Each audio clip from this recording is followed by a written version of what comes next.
The Senate will come to order, and the chaplain, Dr. Barry Black, will lead us in prayer.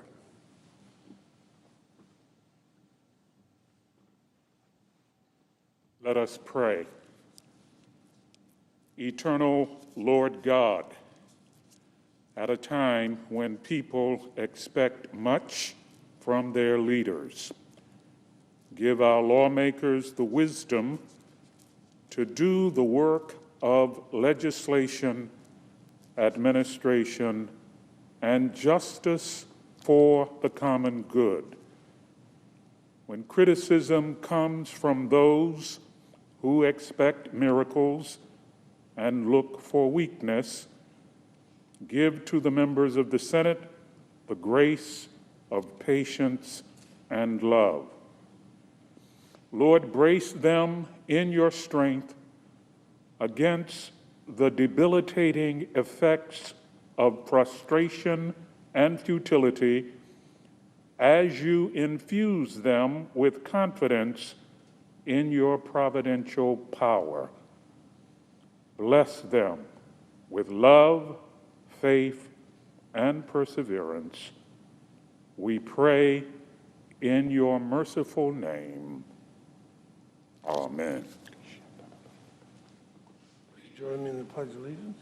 I pledge allegiance to the flag of the United States of America and to the republic for which it stands, one nation, under God, indivisible, with liberty and justice for all.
Madam President, Mr. President, excuse me, The Majority Leader, Senator from New York. President of the Senate Pro Tem as well.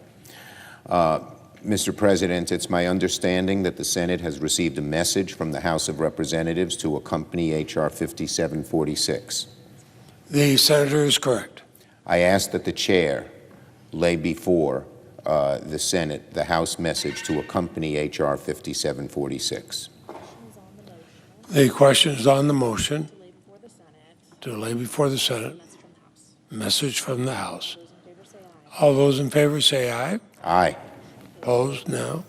The ayes appear to have it. The ayes do have it. The motion's agreed to. And the clerk will report. Resolved that the House agree to the amendment of the Senate to the bill H.R. 5746, entitled An Act to Amend Title 51 United States Code to extend the authority of the National Aeronautics and Space Administration to enter into leases of non-access property of the administration with an amendment. I move to concur in the House amendment to the Senate amendment to H.R. 5746. I move to concur in the House amendment to the Senate amendment to H.R. 5746 with an amendment. The clerk will report.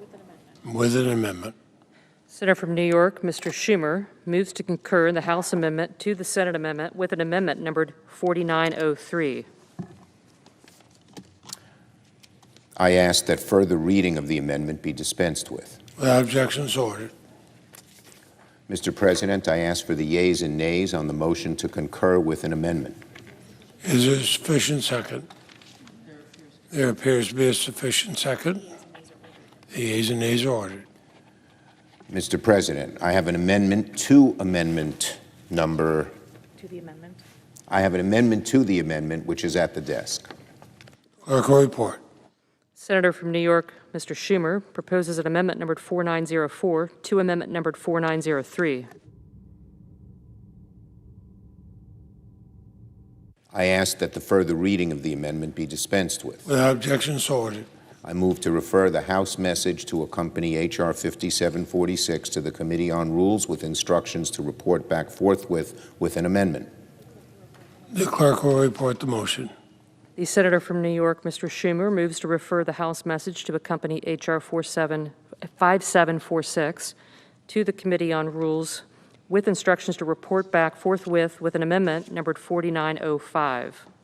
I ask that further reading be dispensed with. Without objection, so ordered. I ask for the yeas and nays. Is there a sufficient second? There appears to be a sufficient second. The yeas and nays are ordered. I have an amendment to the instructions, which is at the desk. Clerk will report. The Senator from New York, Mr. Schumer, proposes an amendment numbered 4906 to the instructions of the motion to refer. I ask that further reading of the amendment be dispensed with. Without objection, so ordered. I ask that further reading of the amendment be dispensed with. Without objection, so ordered. I ask for the yeas and nays. Is there a sufficient second? There appears to be a sufficient second. The yeas and nays are ordered. I have an amendment to the amendment, which is at the desk. The clerk will report. The Senator from New York, Mr. Schumer, proposes an amendment numbered 4907 to amendment numbered 4906.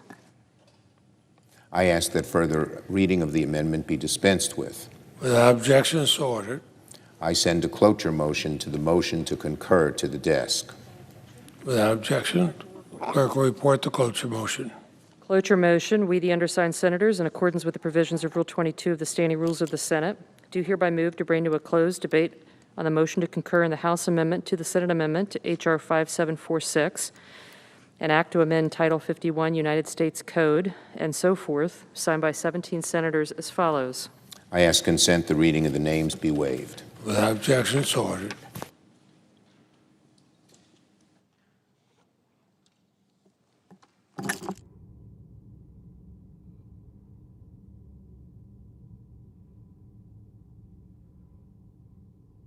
Mr. President, Senator from New York. before I begin the substance of my remarks, I want to offer a few words in reaction to the terrible hostage situation this weekend in Texas. Saturday's hostage crisis at Congregation Beth Israel was a horrifying reminder that the ancient poison of anti-Semitism continues to this day. I'm relieved that all of the hostages made it out alive, and I commend the quick thinking of the first responders and of Rabbi Charlie Citron Walker, who acted valiantly, and all those present for bringing this crisis to an end. Moving forward, we must get to the bottom of what inspired the terrorist attack on Saturday, but increase our vigilance against all forms of anti-Semitism and racially motivated violence. Here in Congress, we must continue working to increase our investment in nonprofit security grants to groups who are targets of hate.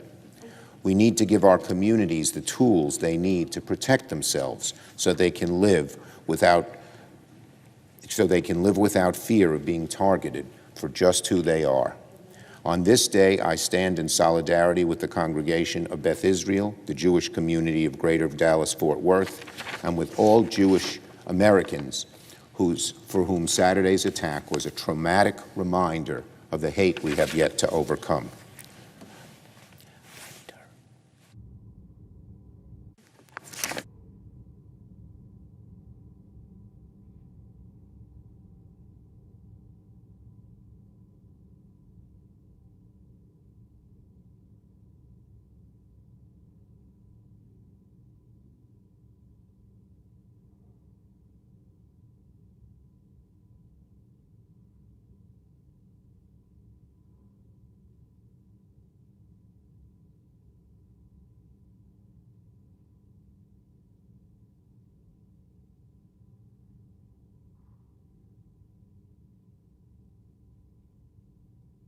President. Now, Mr. President, this is on defending democracy. The eyes of the nation will be watching what happens this week in the United States Senate. Just a few days removed from what would have been Dr. Martin Luther King Jr.'s 93rd birthday, the Senate has begun the debate on the Freedom to Vote Act and the John Lewis Voting Rights Advancement Act. For the first time in this Congress, Democrats have tried for months to hold a voting rights debate on the floor, but we have been blocked each time by Republicans. We brought common sense proposals 4 times on the floor of the Senate, and only once did one senator, Lisa Murkowski, to her credit, agree to even begin debate on voting rights. On all 3 other votes, not a single Republican joined us. Every one of them voted to block even a debate on voting rights. So today we are taking this step by using a message from the House. Now it's just a step, but an important step moving forward in that we will finally debate this one issue that is so central to the American people, to our history, and to our democracy. As we debate these measures, the Senate will confront a critical question. Shall the members of this chamber do what is necessary to pass these bills and bring them closer to the President's desk?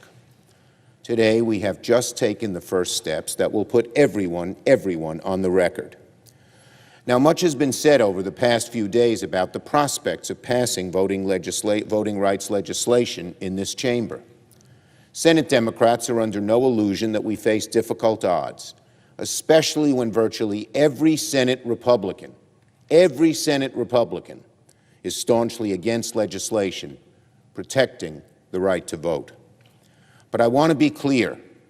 When this chamber confronts a question this important, one so vital to our country, so vital to our ideals, so vital to the future of our democracy, you don't slide it off the table and say, never mind. Win, lose, or draw. Members of this chamber were elected to debate and to vote, especially on an issue as vital to the beating heart of our democracy as voting rights. And the public is entitled to know where each senator stands on an issue as sacrosanct as defending our democracy. The American people deserve to see their senators go on record on whether they will support these bills or oppose them. Indeed, that may be the only way to make progress on this issue now, for the public to see where each of us in this chamber stands. The public deserves to see it, and that's exactly, precisely what the Senate is going to do this week. And make no mistake about it, using Dr. King as an inspiration, Democrats will continue to fight on this issue until we succeed. And I believe history will vindicate us. Mr. President, the fight over voting rights is as old as the Republic itself.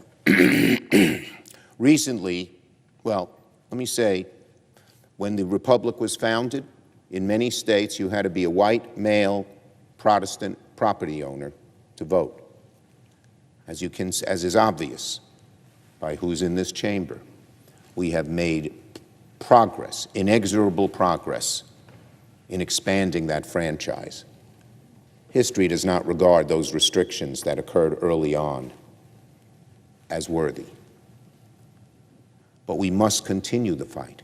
We have not reached the place where every person can vote easily and openly and honestly. So, we have to keep it up. I've been reading the biography of Ulysses S. Grant by Ron Chernow. The number one thing the Southern segregationists wanted to take away from the newly freed slaves was the right to vote. Segregationists back then knew that if recently freed black slaves didn't have the right to vote in the South, they'd have no power at all. No power over laws, over resources, over the future of the country. And that was the number one thing segregationists wanted to prevent, the right of the newly freed slaves to vote. It's why a century later, Dr. King made a direct appeal to Congress for acting on voting rights. Give us the ballot, he said in 1957, and we will no longer have to worry the federal government about our basic rights. Give us the ballot, and all other rights will follow. With the ballot, he argued, voters could end the worst of racial segregation. They could elect good men and good women to government. They could subdue the dangers of the mob and keep democracy alive. But the ballot had to come first. The ballot had to come first.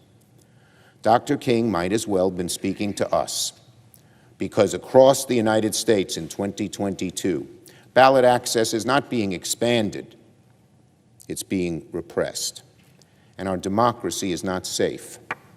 It is under attack. A year ago, a violent mob, incited by the president in his big lie, attacked this very building in order to reverse the results of a free and fair election. Last week, for the first time, the Department of Justice announced sedition charges against a number of the rioters that were here that day. A year later, at least 19 states have passed 33 laws that make it harder for people to vote, using the big lie, as false as it is, as a justification. Those states together are home to 55 million Americans, and new laws are certainly coming once the state legislatures return to session this year. And the kind of violence, the threats of violence we saw on January 6th by that insurrectionist mob is now being threatened increasingly against countless election workers across the country. Just this weekend, the Houston Chronicle reported that, quote, county officials in urban areas across the state of Texas say they've been forced to reject an unprecedented number of mail ballot applications, thanks to the new Republican voter suppression law. And this past Saturday, Donald Trump once again repeated the same conspiracy theories about the 2020 election that have paved the way for voter suppression at the state level. So unfortunately, Mr. President, the dangers that face our democracy are alive and well, and the laws that suppress the vote at the state level are being enacted on a partisan basis. We have seen periods of regression in terms of voting rights and equality and fairness to people of color. We have seen regression occur, and this seems to be a period of regression in what the legislatures are doing, and fight it we must. So the Senate must act. We must step in and act. We must do everything to pass voting rights legislation, just as this chamber has done in the past, just as the Constitution permits us to do.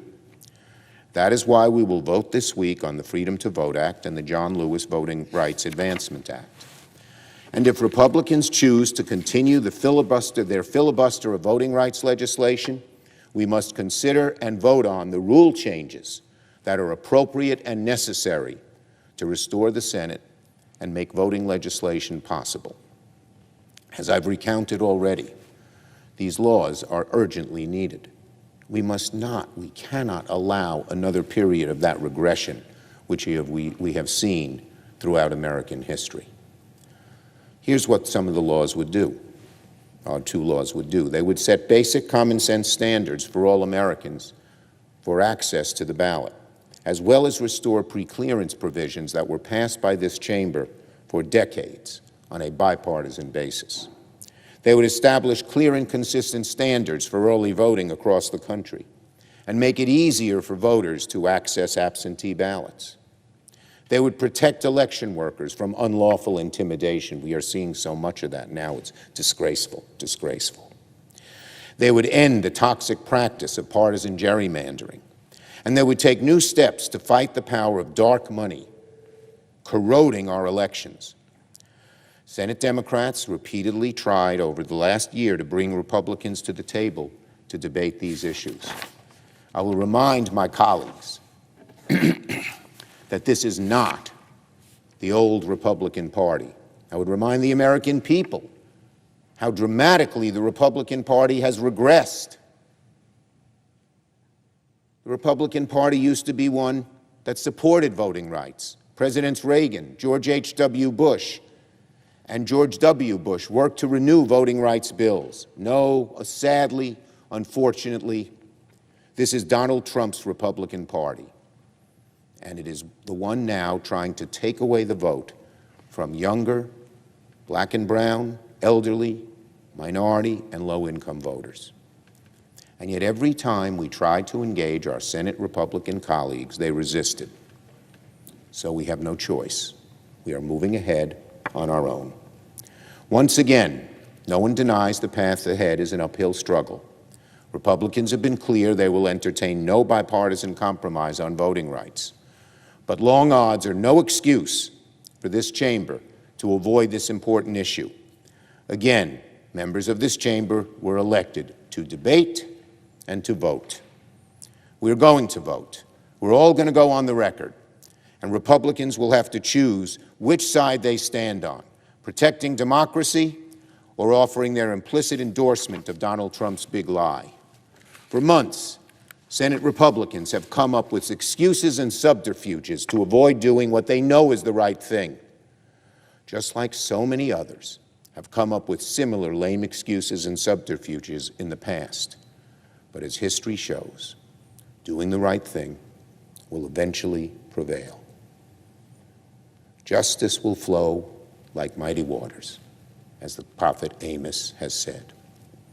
The direction of voting rights in America is enough to shake in the faith of even the most optimistic champion of America, of democracy.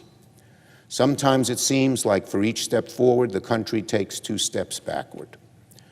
But fights like this are not unusual in American history. The story of our country has been a long, arduous march towards expanding the promise of freedom for all Americans. We find ourselves in such a struggle today. Dr. King had simple, powerful advice for his followers during the moments like this. Keep moving, keep fighting. The road to justice is often painful and full of setback, but we must keep moving. We must keep moving, he said, against every obstacle and prodigious hilltop and mountain of opposition. Let nothing slow you down. And even after you cross the Red Sea only to find yourself in the desert, just keep moving forward through the wilderness. And if you will do that with dignity, he said, when the history books are written in the future, the historians will have to look back and say, there lived a great people. We will keep fighting in the same spirit to protect our democracy in this day and age. If we do that, I have faith that one day the history books will likewise look back on this generation of Americans and conclude there lived a great people too. I yield the floor. President. Senator from Vermont. Mr. President, I applaud the remarks of our distinguished majority leader, and I know it comes from the heart because what he is saying publicly, he's also always said both publicly and privately. And I also join with him in the condemnation of the attack in the synagogue this weekend. I know in my state of Vermont, the faith community, the Jewish, Protestant, Catholic, all came together with prayers for the safety of the people in the synagogue. But more than just the safety of what happened then, let us pray, all of us, whatever faith we have, that such attacks do not continue in our country. We've seen too many attacks against people based on their religion, or based on their race, or based on their country of origin. That's wrong. In this country, this country especially. I was thinking of this when I led the Senate this morning in the Pledge of Allegiance, and I thought, one nation, under God, indivisible, liberty and justice for all. Well, it's a constant battle to make sure there's that liberty and justice for all, and we have to do that. And that leads us to where we are today, Mr. President. We have got to stand up and say people can vote. I remember being here and present when the Voting Rights Act was signed by President Reagan, President George H.W. Bush, and President George Bush. I remember the pleasure on their face, the look of everybody around them, Republicans and Democrats, applauding the president for signing that legislation. And why do they applaud? Why did Republicans and Democrats applaud? Because we'd all voted for it. Because we all believed in a person's right to vote. You know, Mr. President, I'm the only Democrat ever elected to the U.S. Senate in the state of Vermont. And I remember my first two elections, which were quite close. 90%, I would say approximately 90% of the election machinery, those who count the ballots and whatnot, were controlled by Republicans. But I had faith in getting through because I knew two things. One, they could count, and two, they were totally honest. And while I'm sure, especially in the first election, the vast majority of them voted for my opponent, an honorable person, they counted the ballots, and they said where we were. So much so that there was a recount in my second election. Is so close, and I remember one of the Republican lobbying groups sent out a fundraiser saying we have to fight the Democratic-controlled election machinery of Vermont. And I reminded them the election machinery were 250 town clerks, 80 to 90% of whom were Republicans. And I said again,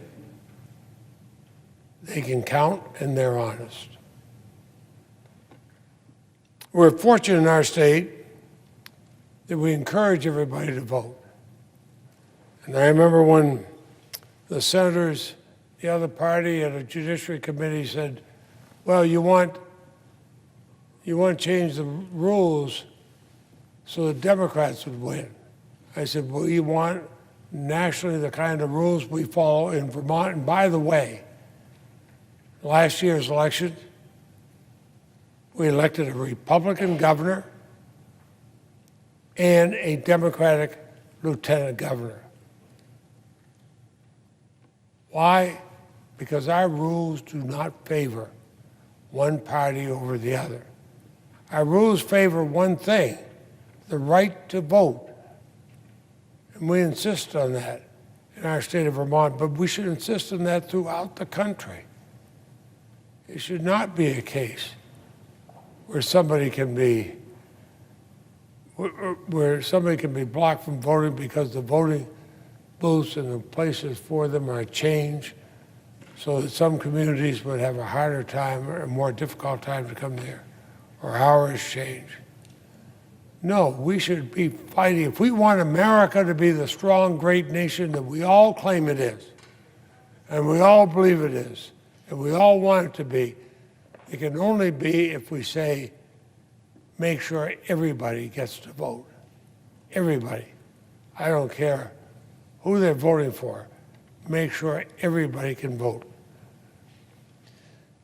Because what happens when people are blocked from voting and voting drops off, people lose faith in their government. If we lose faith in our government, we lose faith in our country. We lose faith in our country, this wonderful experiment in democracy, as some called it a couple hundred years ago, fails. We can't have that, Mr. President. We can't have that. So I look back my 48 years here in the Senate.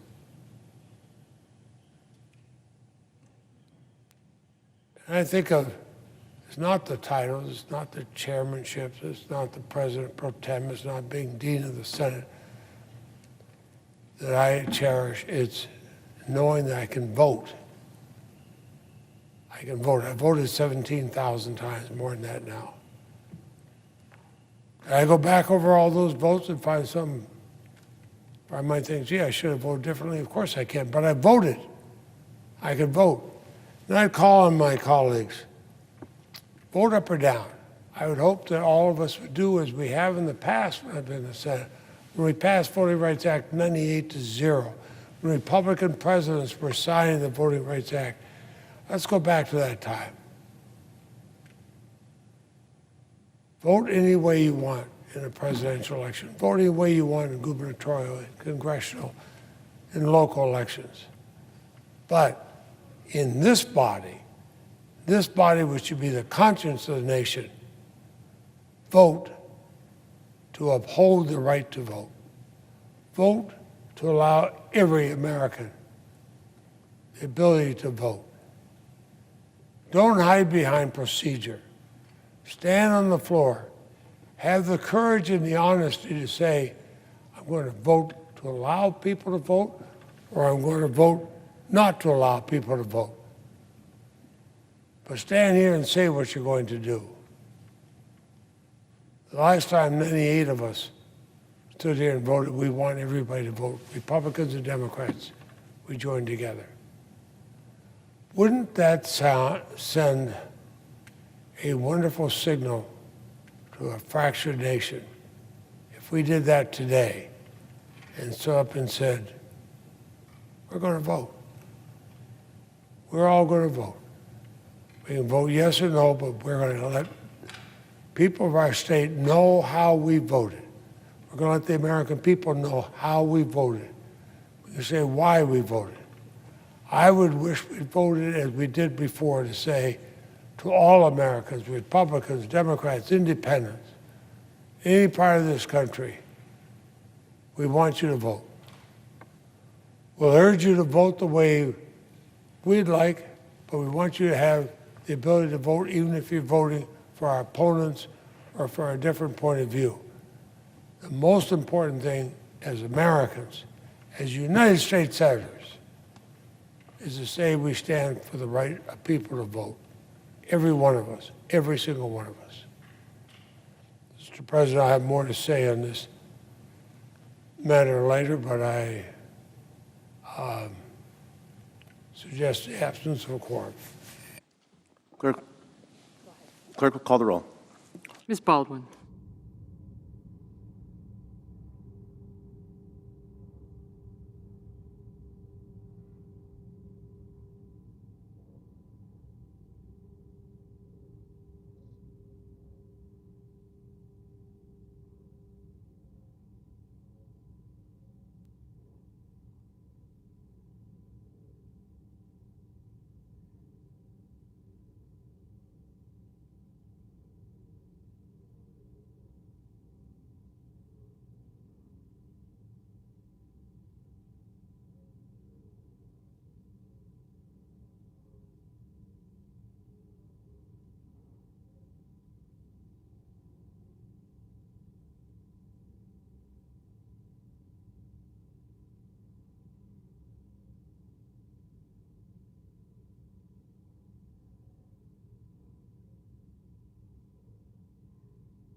President, Senator from White. I ask unanimous consent to vitiate the quorum call. Without objection. Under the previous order, the leadership time is reserved. Under the previous order, the Senate will be in a period of morning business with senators permitted to speak therein for up to 10 minutes each.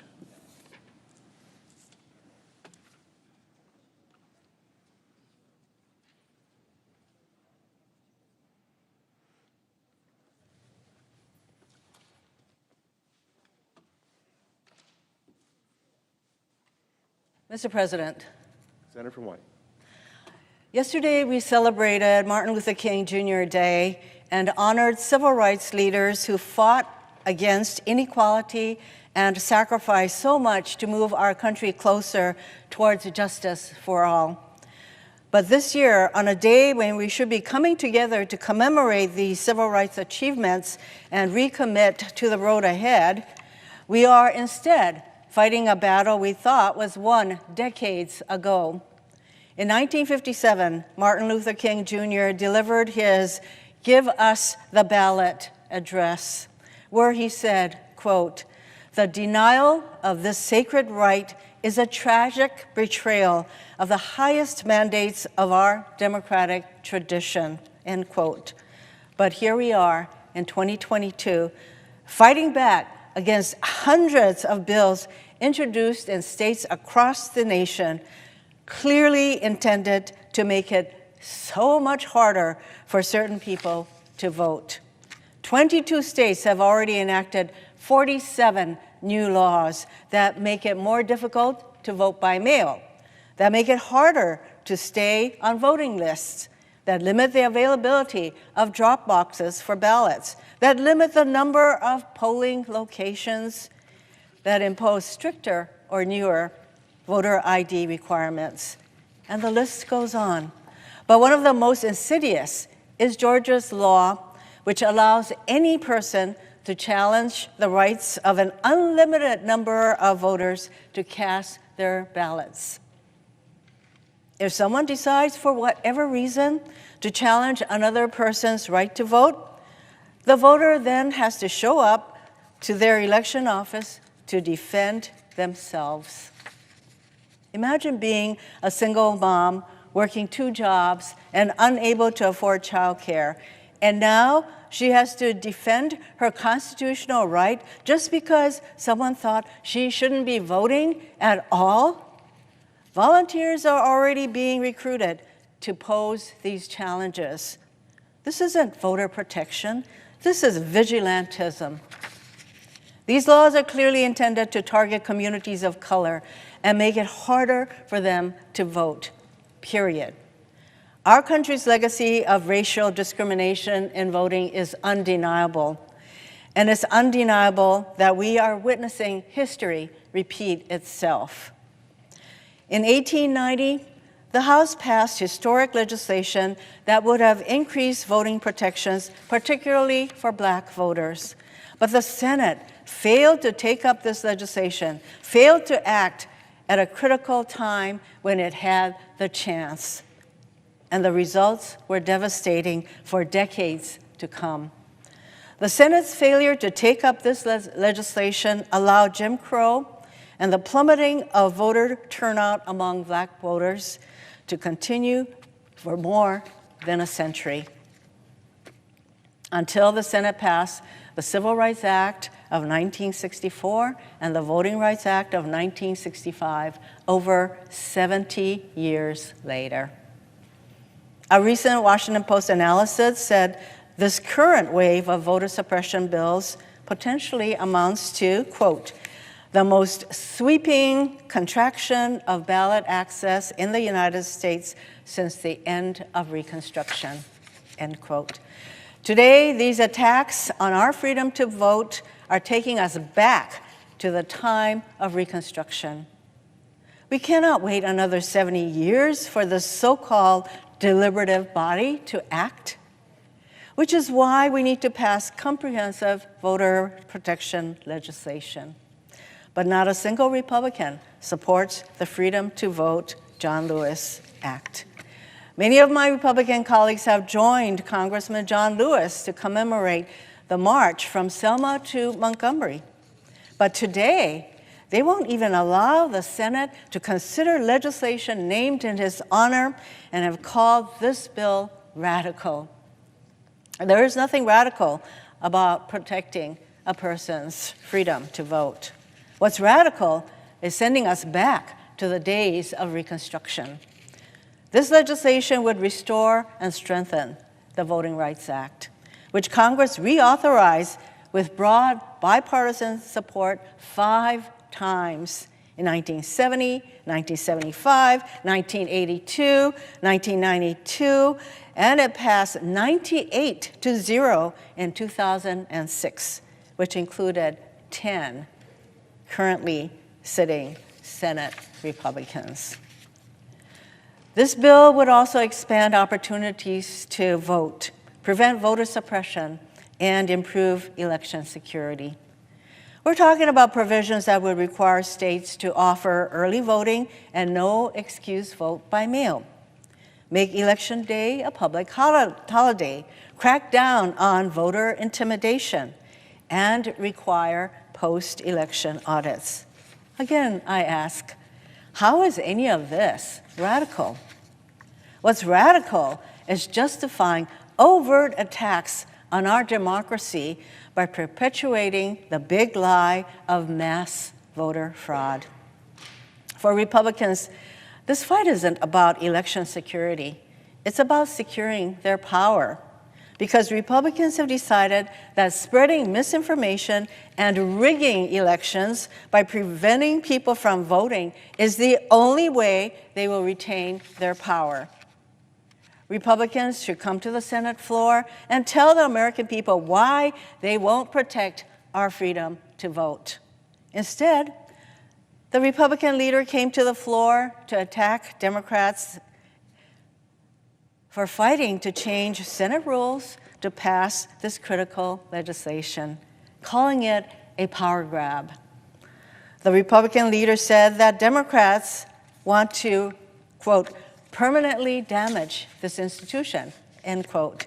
He went on to say the filibuster is, quote, about compromise and moderation, end quote. This from the Republican leader who refers to himself as the Grim Reaper, as he prevents dozens of House-passed bills from being considered on the Senate floor.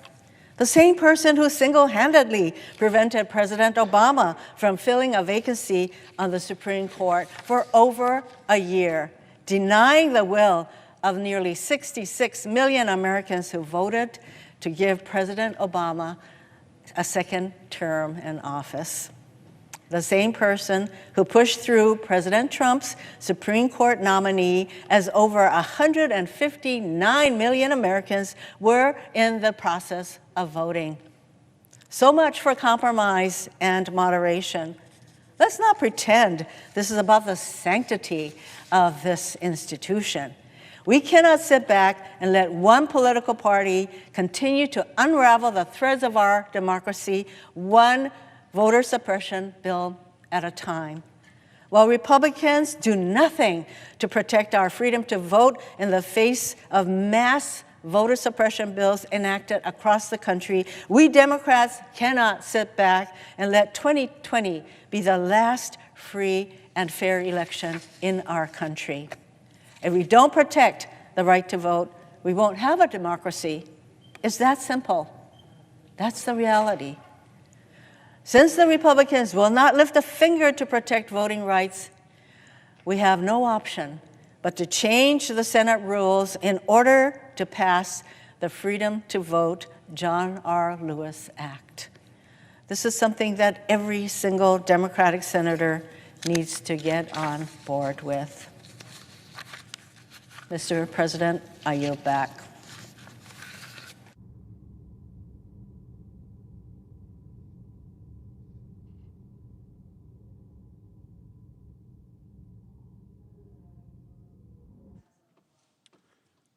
Clerk will call the roll. Ms. Baldwin.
Mr. President.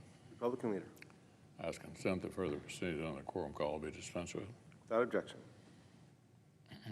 Late last week, our Democrat colleagues briefly paused their quest to destroy the Senate's 60-vote threshold, just long enough to use the 60-vote threshold themselves to block a bill. Every Republican supported sanctioning the Nord Stream 2 pipeline that will give Russia even more leverage to bully Europe. Most of our Democratic colleagues bowed to the furious lobbying from the Biden administration to protect Putin's pipeline. There were 55 votes to pass the bill that our friends like Ukrainian President Zelensky desperately wanted passed. But Democrats blocked it by denying 60. Now, many of these same colleagues have spent weeks thundering, literally thundering, that the Senate's 60-vote threshold is an offensive tool of obstruction, a Jim Crow relic, declaring that simple majorities should always get their way.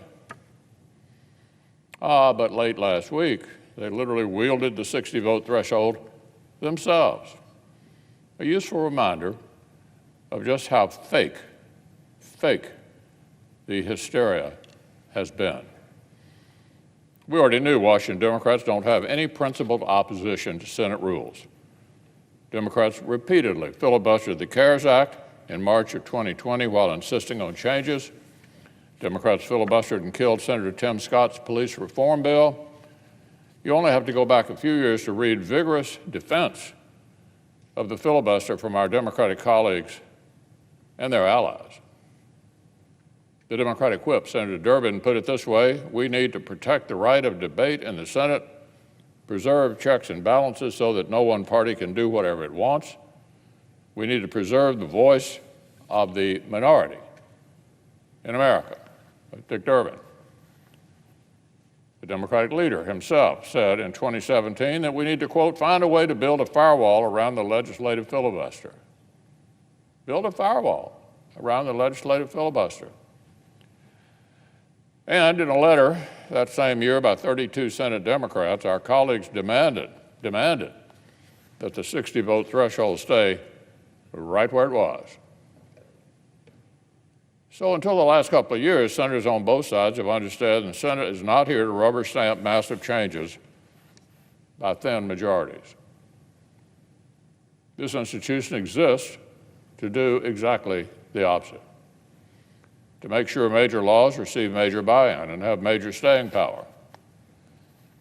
And historically, Democratic allies outside this chamber have recognized this as well. So let's go back about 15 years ago, when Republicans controlled the Senate. A left-wing organization called the Leadership Conference on Civil and Human Rights published a lengthy statement defending the filibuster, including, listen to this, including its relationship to civil rights. So here's what they had to say when Republicans were in the majority here in the Senate.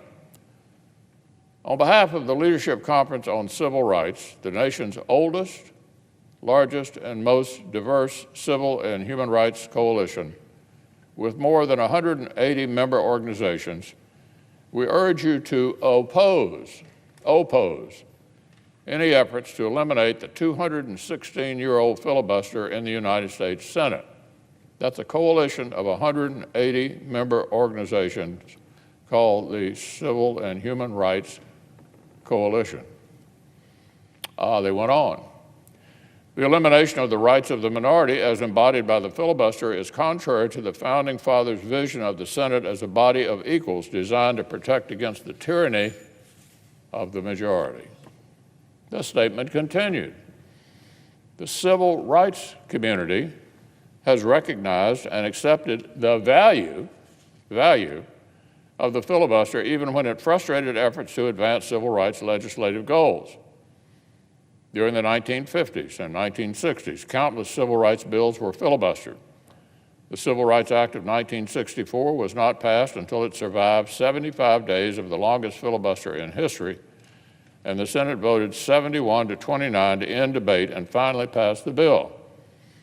This legislation was enacted because of long, hard work to build support across partisan, ideological, and regional lines. We worked to bring Americans together, not to push them farther apart. They conclude, we never demanded the end of the system of checks and balances. In the end, we won the battle by changing votes and not by breaking the rules. These, Mr. President, were left-wing activists writing less than 20 years ago. So let's spell this out. Democrats want the American people to believe the filibuster was not a Jim Crow relic in 2005. Was not even a Jim Crow relic in 2020. Just miraculously became a Jim Crow relic in 2021. Briefly stopped being a Jim Crow relic last Thursday, but it's now back to being a Jim Crow relic this week. Now, to be clear, the partisan election takeover bills that Democrats want to ram through this week are not in any way successors of the civil rights legislation from the mid-20th century. It has been, is today, and will remain illegal to discriminate against voters anywhere in America because of their race. Period. That's the law. Now, targeting Americans' online speech and sending government money to political campaigns is not about civil rights, it's about tilting the playing field. Weakening widely popular voter ID laws and making it harder to produce accurate voter rolls is not about making voting easier, it's about making cheating easier. Changing the law so that our partisan attorney general can rewrite voting laws without even having to win in court is not about promoting justice. It's about short-circuiting justice. This is about one party wanting the power to unilaterally rewrite the rule book of American elections. Now, interestingly, the Biden administration staff have gone out of their way lately to highlight my long, strong record on real civil rights and real voting rights. The President's secretary explained that I have, quote, a pretty strong record of supporting voting rights. She's right about that. And that's exactly why I have no patience, none, for the unrelated partisan takeover that some Democrats are trying to rebrand with that banner. The Democratic leader argues that his proposed elections takeover and his efforts to break the Senate are last resorts because of new state laws that passed in 2021. He says it's irrelevant that 2020 saw record turnout, and listen to this, 94% said voting was easy because this debate is exclusively about what happened in 2021. But Democrats have been pushing these same policy charges and the same Chicken Little rhetoric since 2019, a year and a half before the 2020 election, which Democrats now call a high turnout success. The Democratic leader gave an interview claiming that evil Republicans are trying to attack voting and disenfranchise people. Of course, when Democrats went on to win the White House, the 2020 election went from presumptively illegitimate to exemplary and unquestionable overnight. Around the same time, mid-2019, Senator Schumer began floating a nuclear attack on Senate rules. It's completely untethered from the elections issue. He just thought breaking the rules would make for a livelier stint as majority leader. Washington Democrats have wanted the power to rewrite the rules for political speech and election laws long before the events that are supposed to justify it. and the Democratic leader's effort to break the Senate long predates the latest pretext. We have strong disagreements about the substance of these bills, but even more broadly, we see decreasing trust in our democracy among both political sides. We have a sitting president of the United States shouting that United States senators are on the side of Bull Connor and Jefferson Davis for refusing to shatter the Senate. Was the Senate created to make these kinds of factional fevers worse, or to help break the fevers? Does the Senate exist to help narrow majorities double down on divisions, or to force broad coalitions to build bridges? This fake hysteria does not prove the Senate is obsolete. It proves the Senate is as necessary as ever. Republicans have supported this limitation on the majority's power, both when we've been in the minority, which these rules protect, and when we've been the majority, which they inconvenience. And last week, some of our colleagues across the aisle reconfirmed they have the courage and the principle to keep their word and to protect the institution as well. But too many of our colleagues across the aisle still want to respond to a 50-50 Senate with a rule-breaking power grab. Voting to break this institution will not be a free vote or a harmless action, even if their effort fails. An unprincipled attempt at grabbing power is not harmless just because it fails. Voting to break the Senate is not cost-free just because a bipartisan majority of your colleagues have the wisdom to stop you. It's amazing that our colleagues are this enthralled to radical activists. We have inflation, a pandemic, rampant violent crime, a border crisis, and possibly a war on the European continent. But rather than work on any of that, Senate Democrats want to mar their own legacies with a reckless procedural vote they know will fail. A faction this desperate for unlimited short-term power is a faction that must be denied it.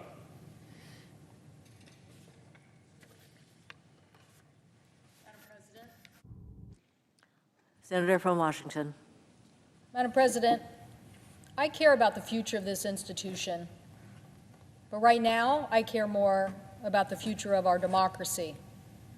Our country has been the bedrock for democracies around the world. It has been the gold standard by which other countries wishing to achieve transparency and validation of their governments have asked us to come and witness their elections. Let's not forget what is great about a democracy. The power rests with the people. And when you have an election, it's the people who have spoken. So whether it was FDR in the New Deal or Ronald Reagan declaring mourning in America, the people had spoken and the country went about the change that was implemented because of free and fair elections. Trust me, there are countries who are jealous of this. They obviously run their countries by other means. They are less stable and they are less egalitarian. And yet, if we think of the many great advantages of a democracy, nothing says it better than the people have spoken. Yet now, we have a former president of the United States, Donald Trump, who has dared to say and continues to say, the people haven't spoken. Donald Trump is not just like the guy at a football game who doesn't like the referee's calls. Donald Trump has taken it to a whole new level of basically, without evidence, saying his team didn't lose the game. Can you imagine an NFL or college football structure where the coach says, I don't like the ref's call, my team didn't lose the game, And I'm going to spend the rest of my time marching around to every football game and every community saying, my team didn't lose the game. Well, thank God college and professional coaches know better. They don't do this. And yet, former President Trump keeps saying, I don't like the call of election officials, judges, federal courts. Never mind, there were 60 decisions by different courts. I'm going to protest the outcome of this election. Never in the history of our country do I know a major race where someone declared they really didn't lose. What if everybody went around saying, I really didn't lose? What if our system of governments would be affected by that? Well, Madam President, it is getting to that level of absurdity. The Republican nominee in the 2020 Washington gubernatorial election lost by over 600,000 votes, yet he claimed voter fraud. He lost by 56 to 43, and even though he lost by such a huge margin, he claimed voter fraud. He sued the Secretary of State, who happened to be a Republican, in King County Superior Court. He only dropped the election fraud lawsuit after the court threatened his lawyer with making meritless claims. Do we really understand this danger? The danger of people in our country, to our economy, to our way of life, if these falsehoods continue? We're not here, though, just because a former president cannot accept an election loss. He began sowing these seeds of distrust into our election system the minute he stepped onto the national stage. We're here because the problem has become so serious that people are now trying to disenfranchise the voting rights of our fellow Americans. Some voter suppression tactics are being put in place because some believe the former president did not like the outcome of the election.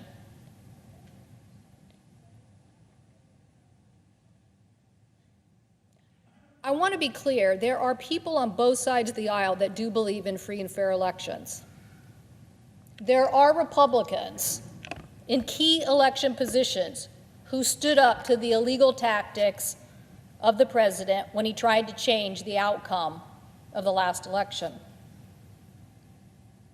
But what our country can't afford right now is the continuation of Trumpthink to allow to erode the voting rights of our fellow Americans.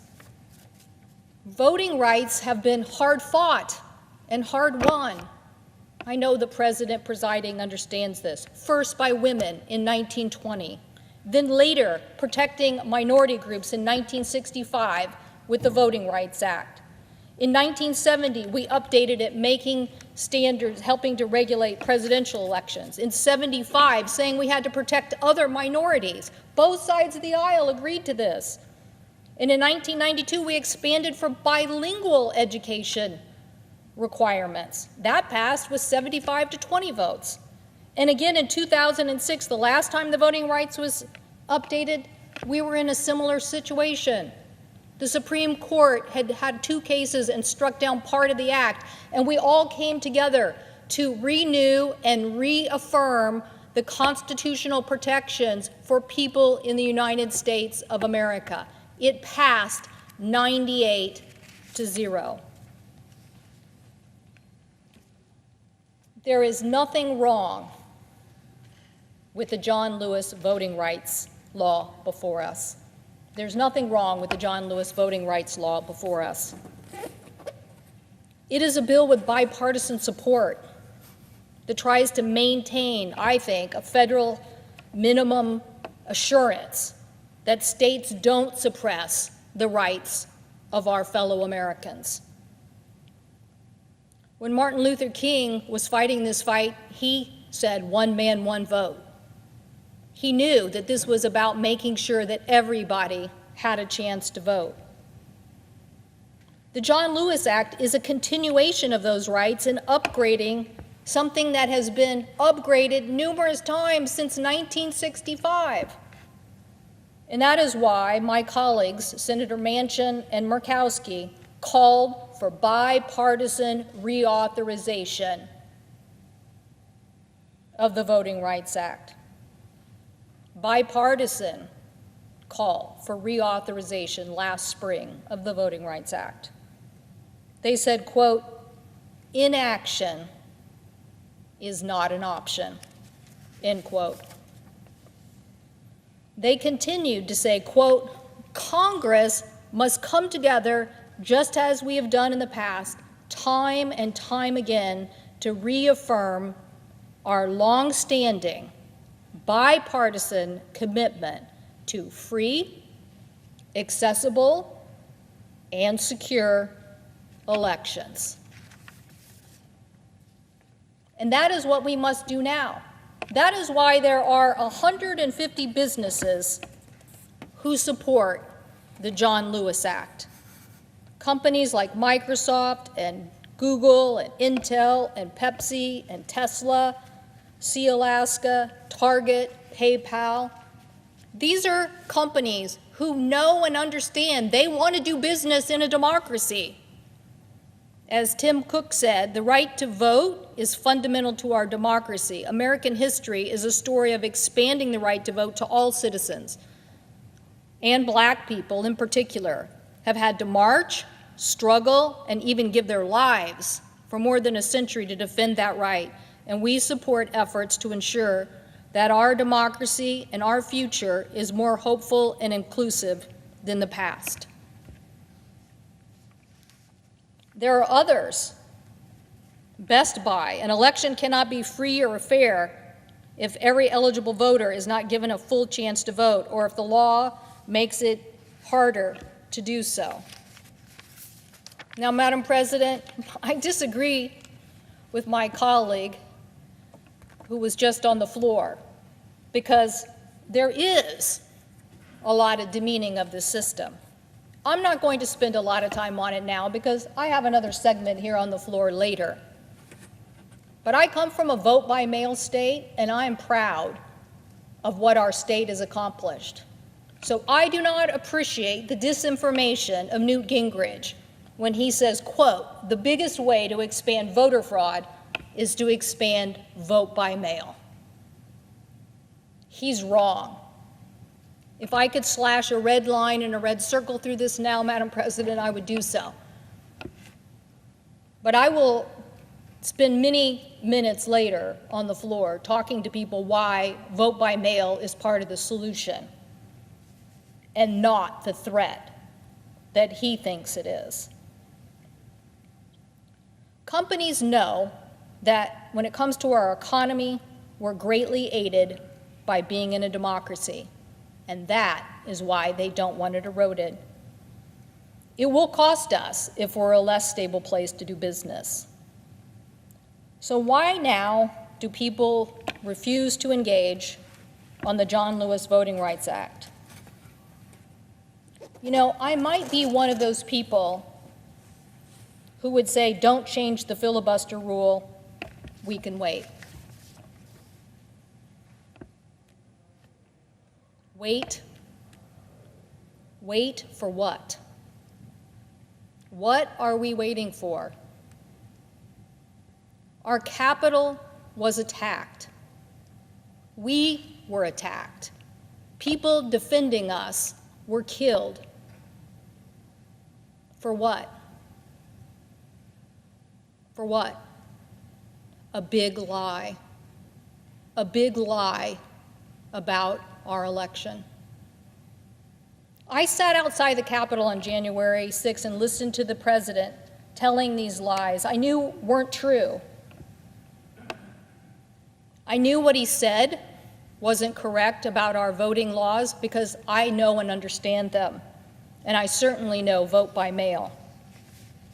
But he said many lies that now many court decisions have all said are not true. But the point is that Donald Trump and his followers keep following, and they tell the people the election wasn't fairly decided. And now they're trying to pass state laws eroding our constitutional rights to protect every American's ability to vote. And some here don't want to act.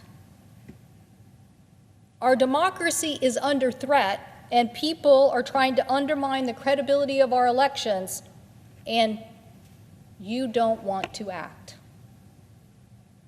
Trump supporters are literally trying to hoist a Jolly Roger flag over our democracy because they lost the election, and some people don't want to act.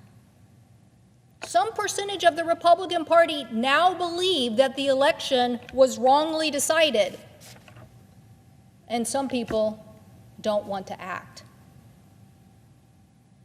Madam President, we have to have faith in close elections, and the best way to do that is not to suppress the vote, but encourage and empower more people to vote in a safe and secure manner. We need to believe in our voting system, not believe that we can undermine it. Democracies don't grow on trees. They need to be protected. They need to be defended. They need to be fought for. And with all the challenges we're facing, COVID, a changing economy in an information age, global migration, climate change, I'm getting too many questions from my constituents about whether we're becoming a fascist nation. Why am I answering those questions? Because Trump told a big lie and he got people to attack our Capitol, and now he's ramping up fear and anxiety to the point where locals are changing their election laws and eroding our democracy? No, I can't stand by. I will vote to proceed and change. I will not stand by because my parents taught me better. My father fought in World War II and reminded me constantly when I was growing up that if someone's rights were eroded, you better stand up, because if you don't, they're coming after your rights next. And a threat to one was a threat to all. My mom worked at the polls on Election Day. When she was a child, she played in her backyard and met an African-American woman who became her friend. When Election Day rolled around, my mom noticed that her friend had to wait outside in the cold to vote, where the white voters got to go inside and wait. My mom took her friend by the hand inside the polling place and said, "My friend's not waiting outside."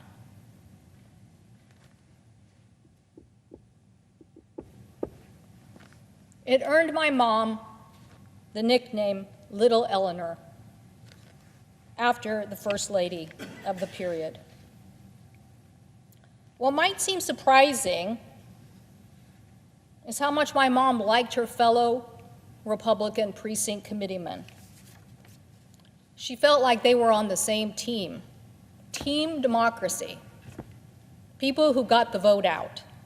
They may not agree on who they were voting for, but they agreed people should vote, and they were willing to live with the consequences. And believe me, my parents had a lot of things that they had to keep fighting for, but they believed in democracy. I remember my mom saying how uneasy she felt when she realized her friends and neighbors, seeing the results of her precinct, didn't support John Kennedy for President of the United States.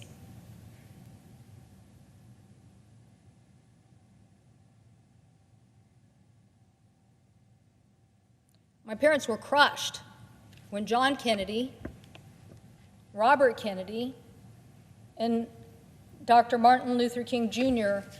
were all assassinated. But they never lost faith in the system, and they never said the system was rigged. What we need to do now is to protect our democracy. We need to pass the John Lewis Voting Rights Act. We need to say, as Dr. Martin Luther King Jr. said, that one man, one vote is what our country stands for, and it is the strength of our nation.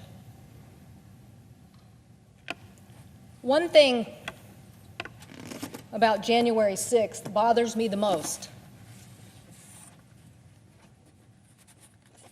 It bothers me the most because I think about my father and his brother.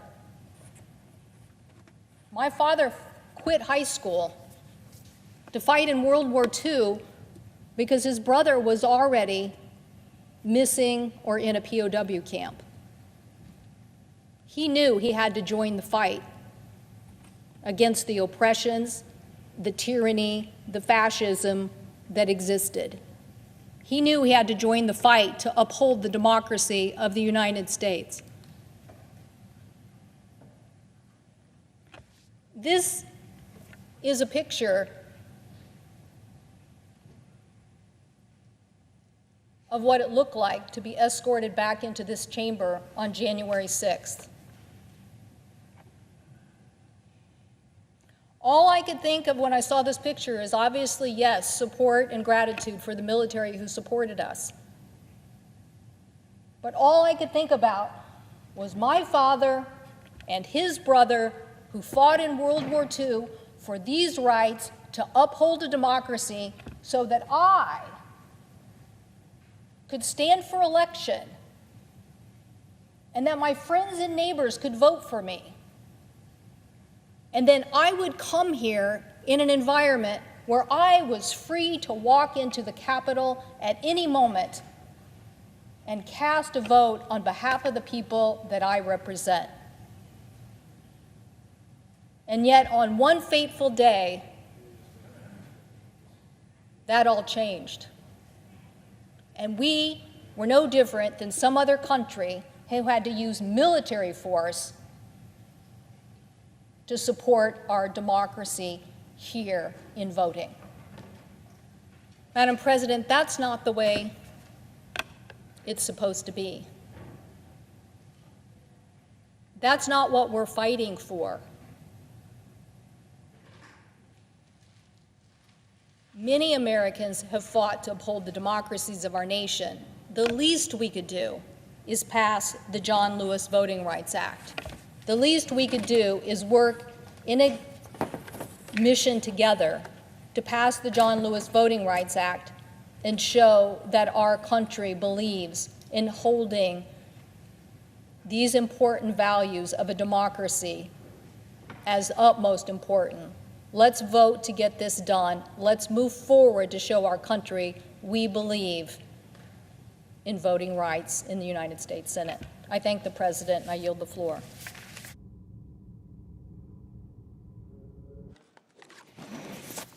Senator from Iowa.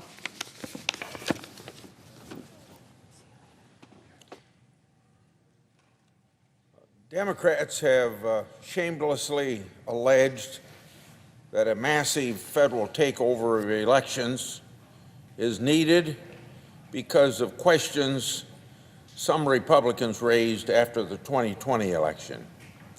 So I come to the floor today to show that this whole argument predates the 2020 election.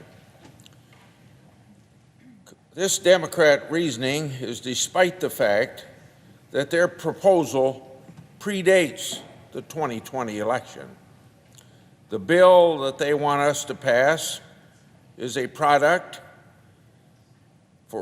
of concerns that the Democrats had about the 2016 election being stolen from Hillary Clinton, also because of the 2018 elections, and in fact, the Democrat proposal was designed specifically to double down on false claims that Democrats lost certain elections in 2018 only because of rigged elections.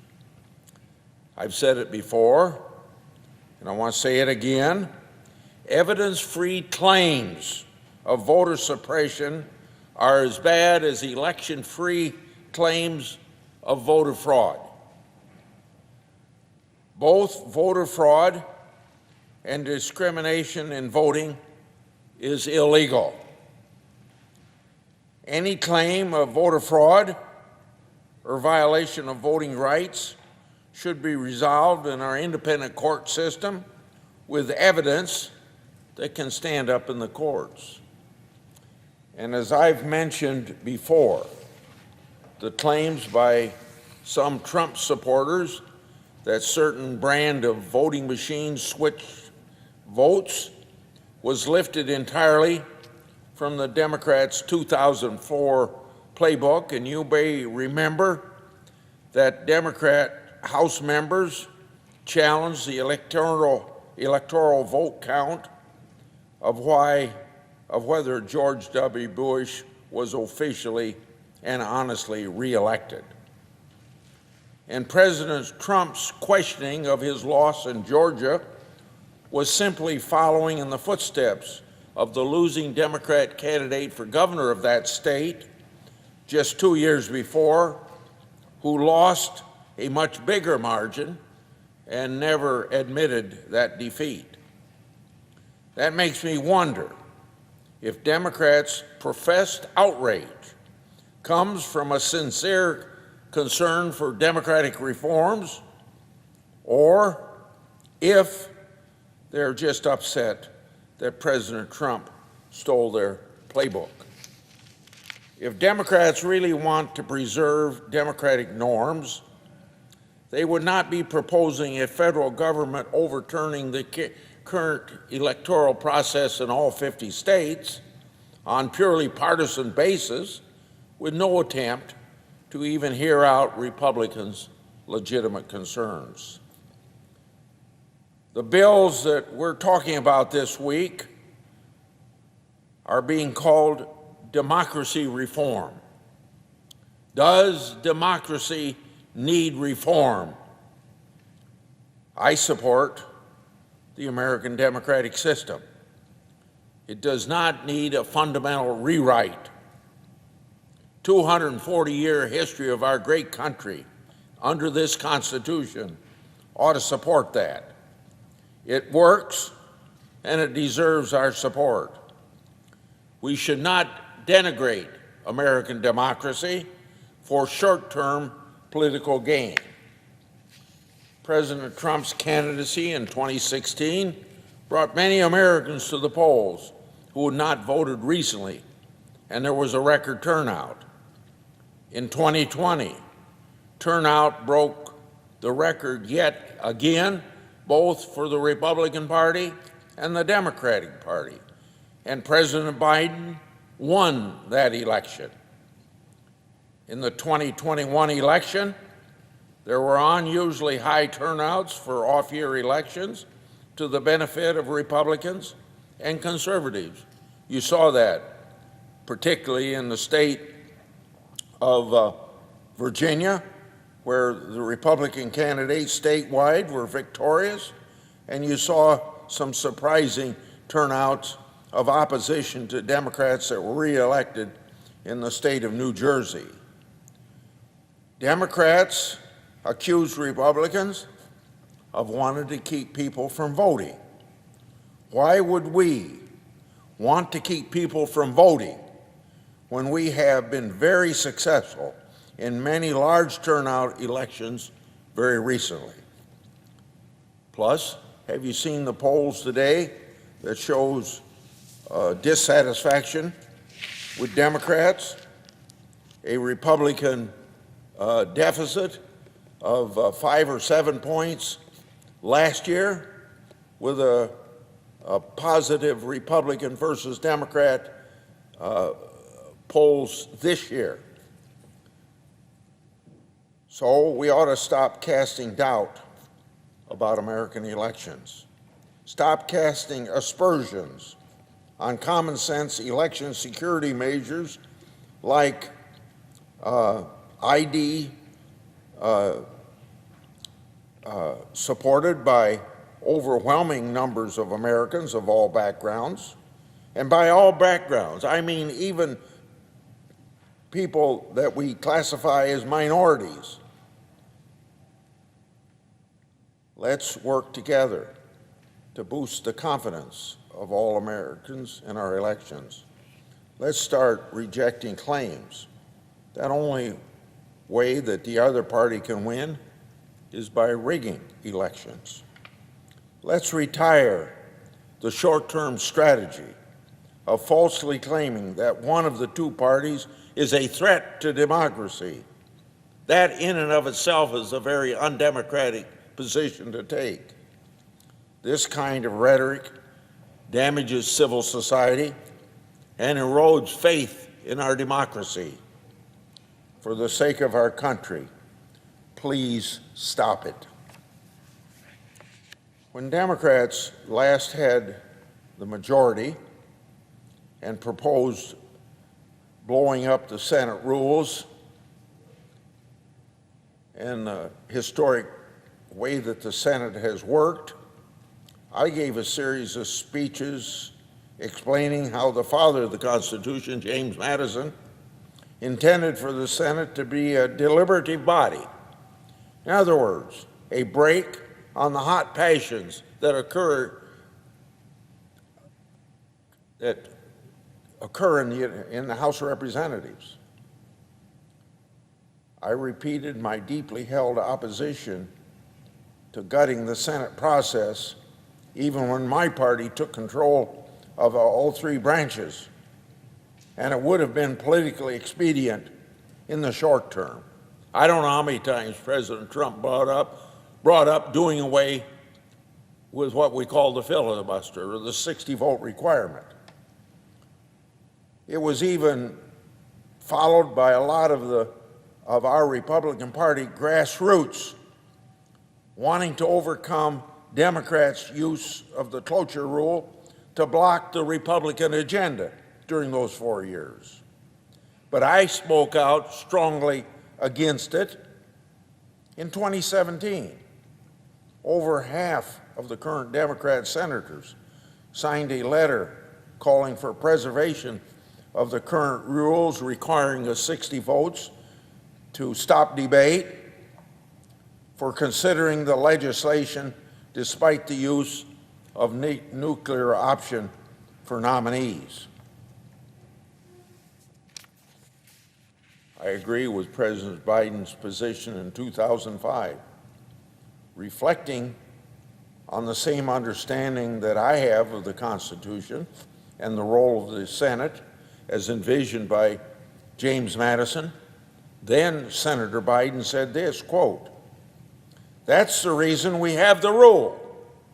So when one party controls all levers of government, one man or woman can't stand on the floor of the Senate and resist the passions of the moment," end of quote.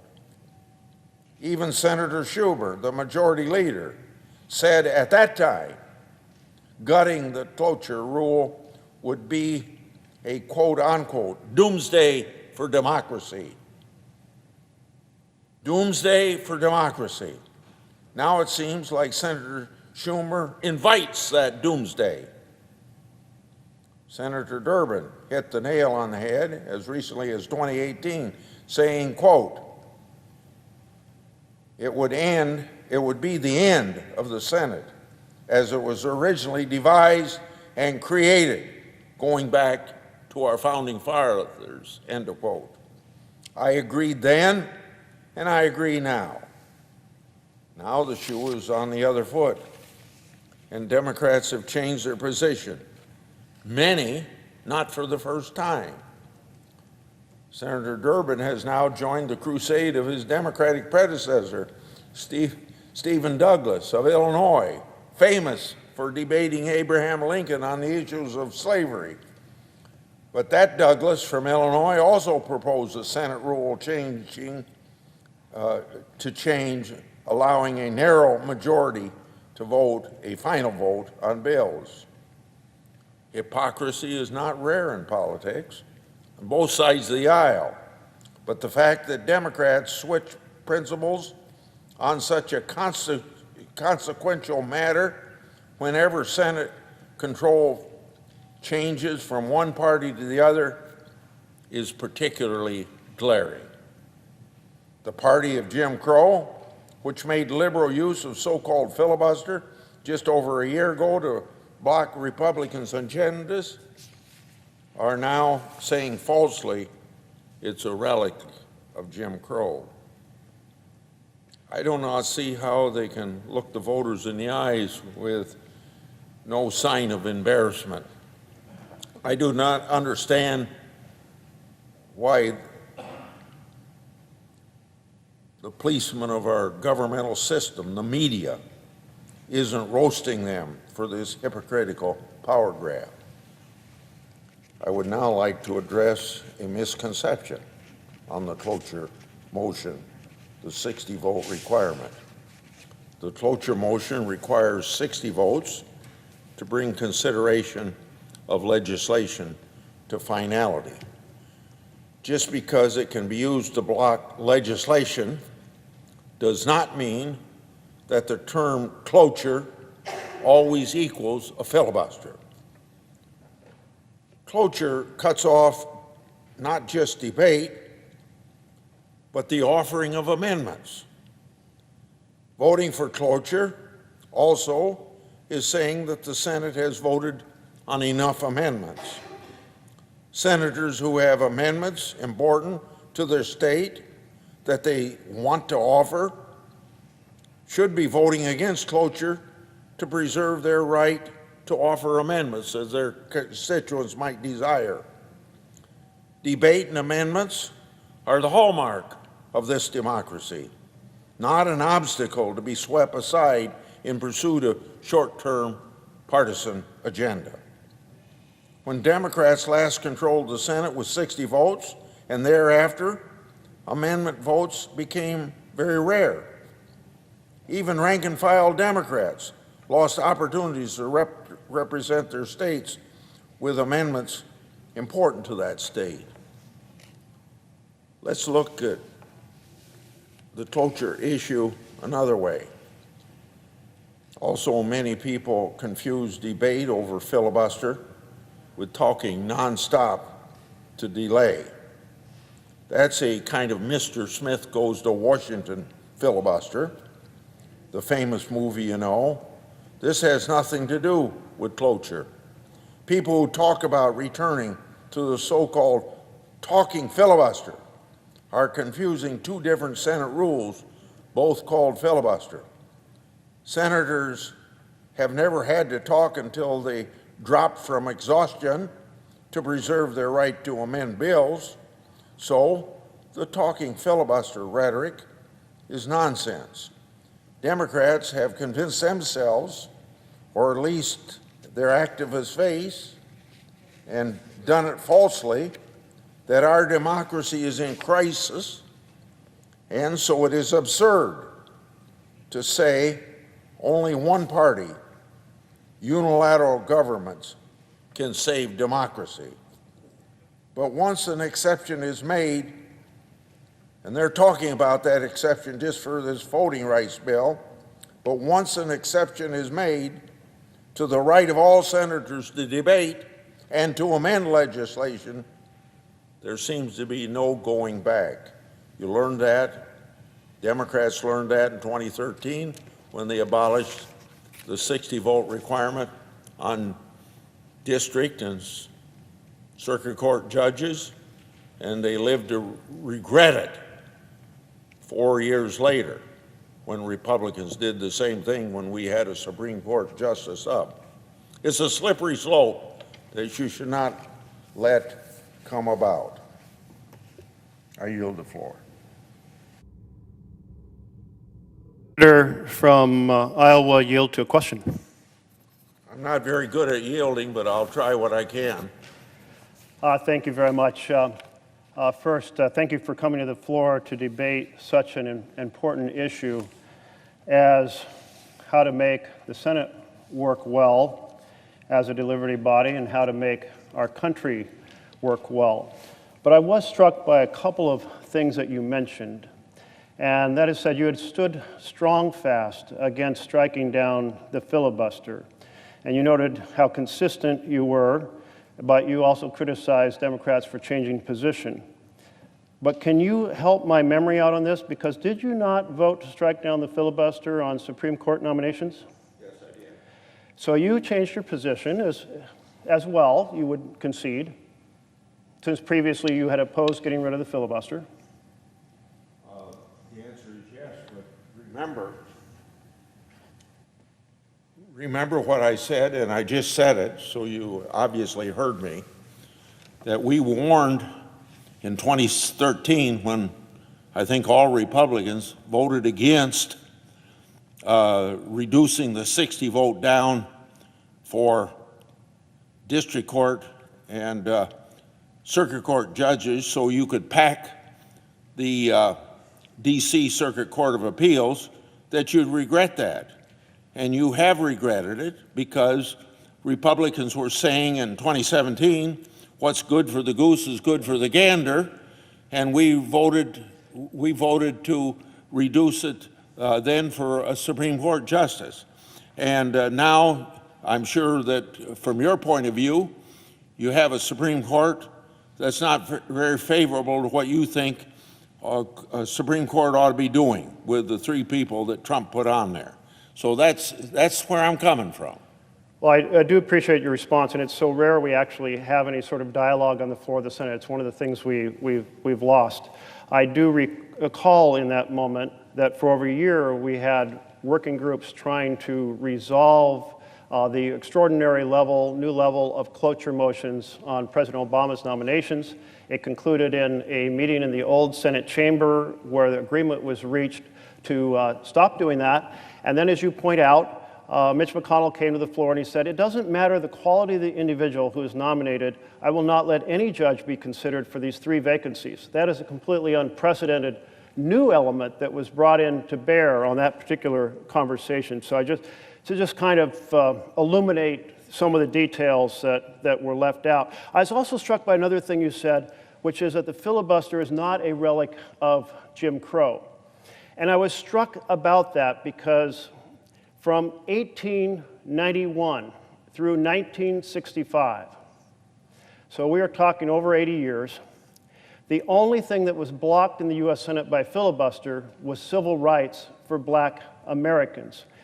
Given that, wouldn't you say it's fair for us to say that the filibuster in that history was indeed a relic of Jim Crow? You know who controlled the Senate during that period of time on the issue you brought up, and it's the Democrats, senators from the South. And remember that when the Civil Rights Act of 1965 was passed, that there was a higher percentage of Republicans than Democrats that voted for it. And the one person that made a difference in getting the Civil Rights Act passed was Senator Dirksen, the Republican leader. Now, I'm going to have to end this discussion with you but I want to say one thing. Why would you want to expand this precedent that's set by Democrats into legislation and weaken bipartisanship? That's where you got to leave it. It's a slippery slope. You may want to do it just for a Voting Rights Act, but it's going to go further. Thank you for your responding to my questions. I appreciate that. Mr. President. The senator from Oregon. I think I'll start just by returning to the 1800s. And a senator from Massachusetts, Senator Sumner. Now, Senator Sumner later played a key role in civil rights debates, which is why I'm returning that story, and it's a story about the Senate floor.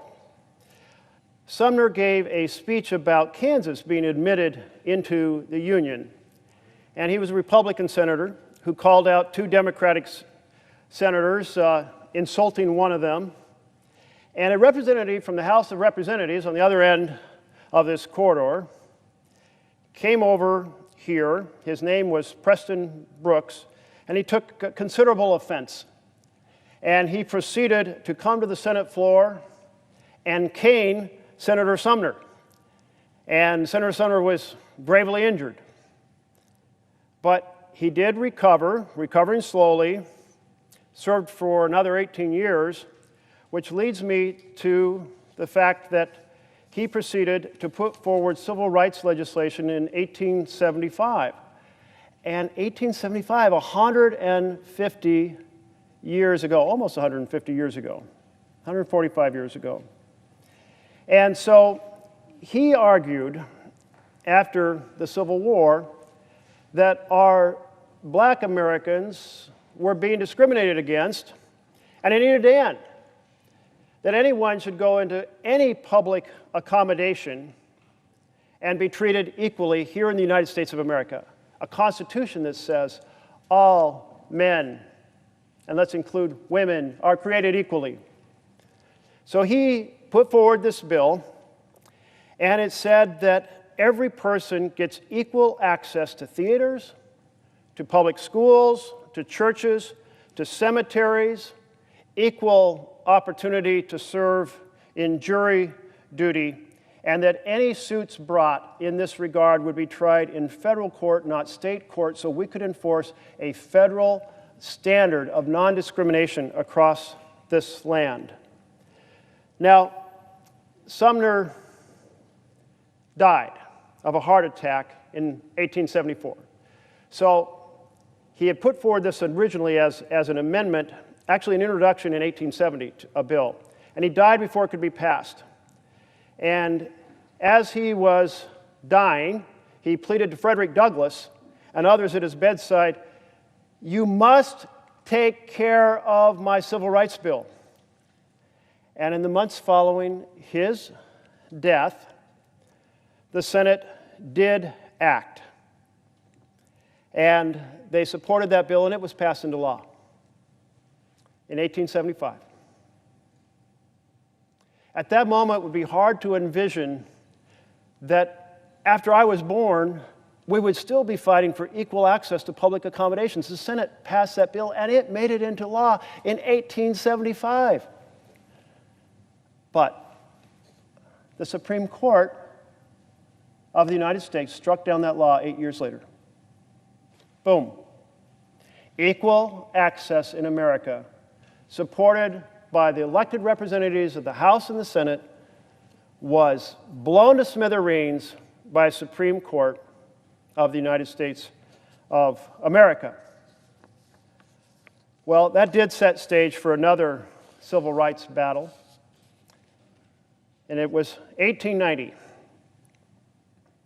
It was after Benjamin Harrison's successful presidential campaign, in which he promised election reform, election integrity.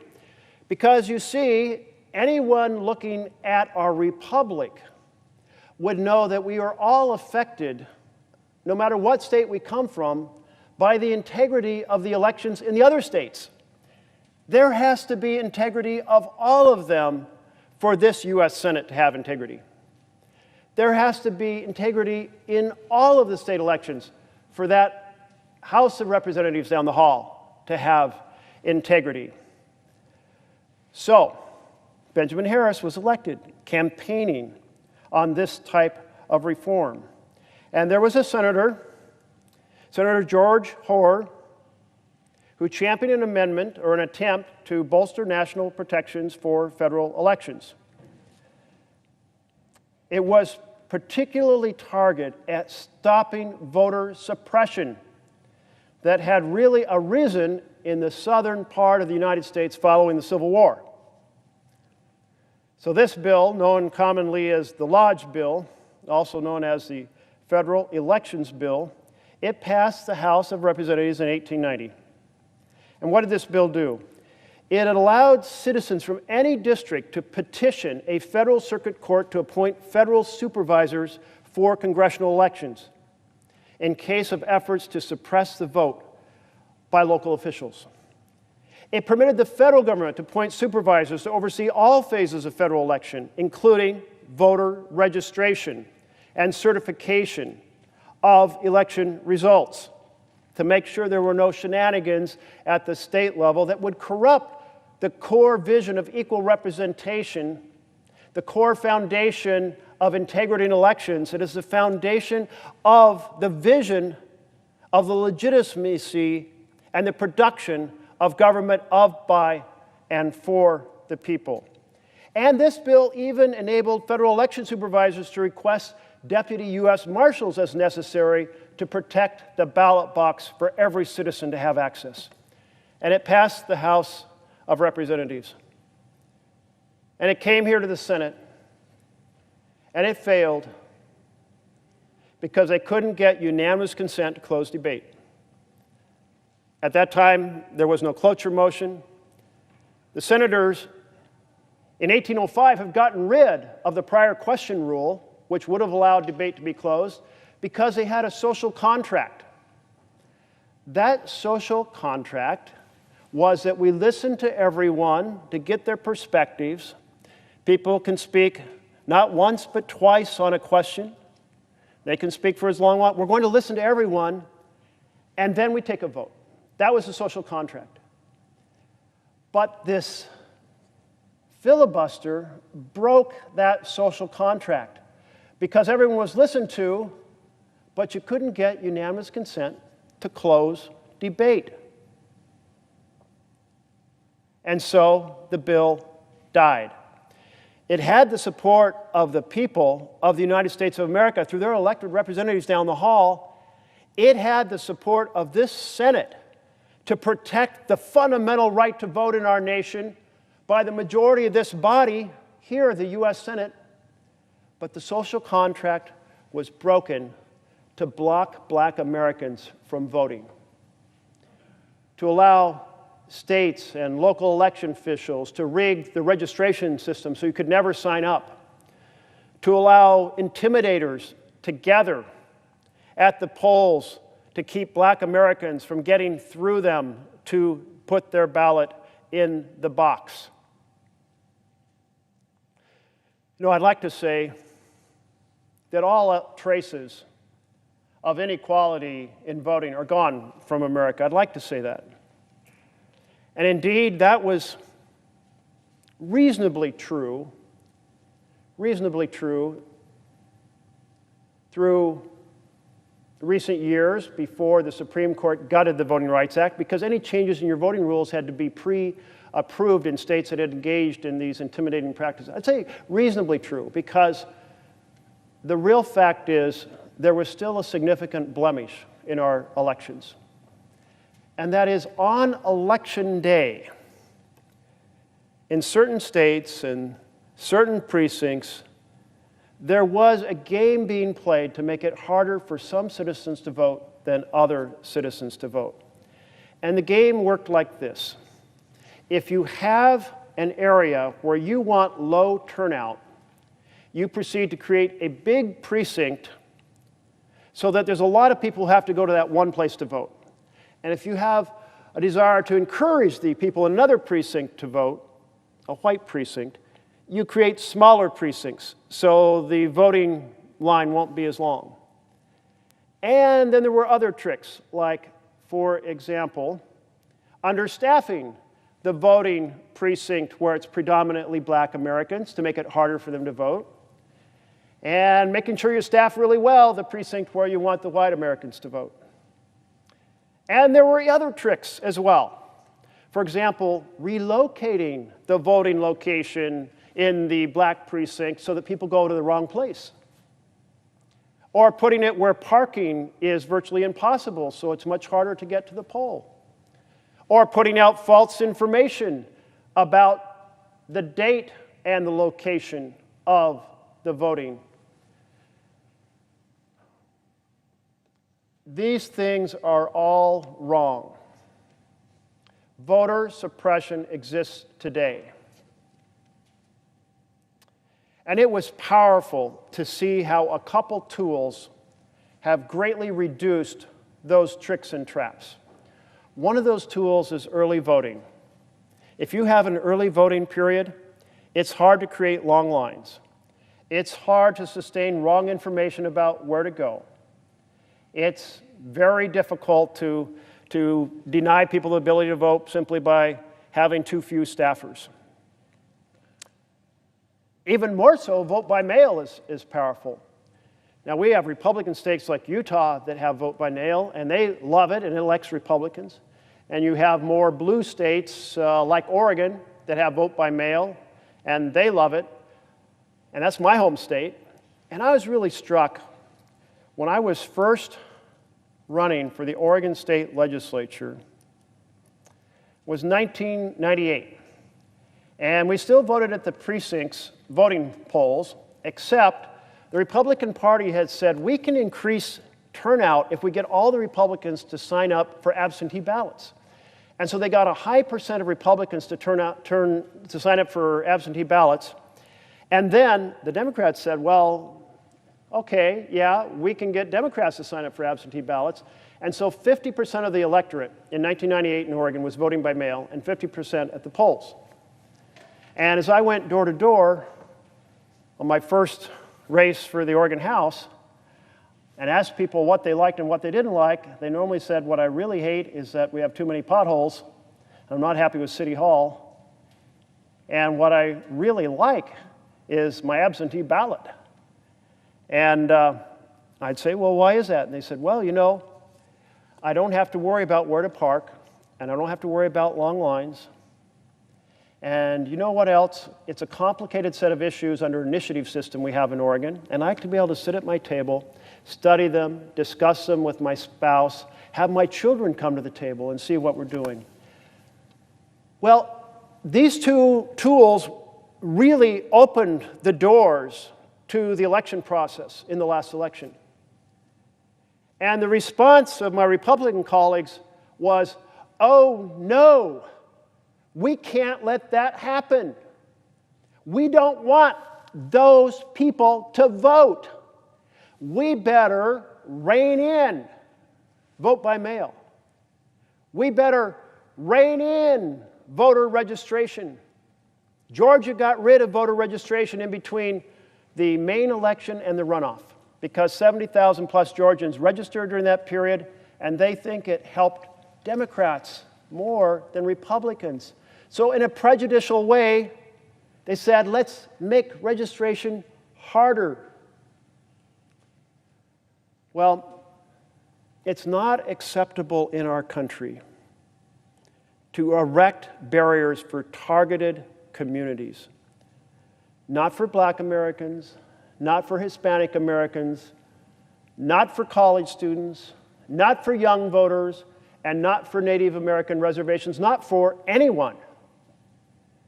But why are those groups being targeted in a surgical way by the strategies in state after state after state with Republican legislatures and Republican governors?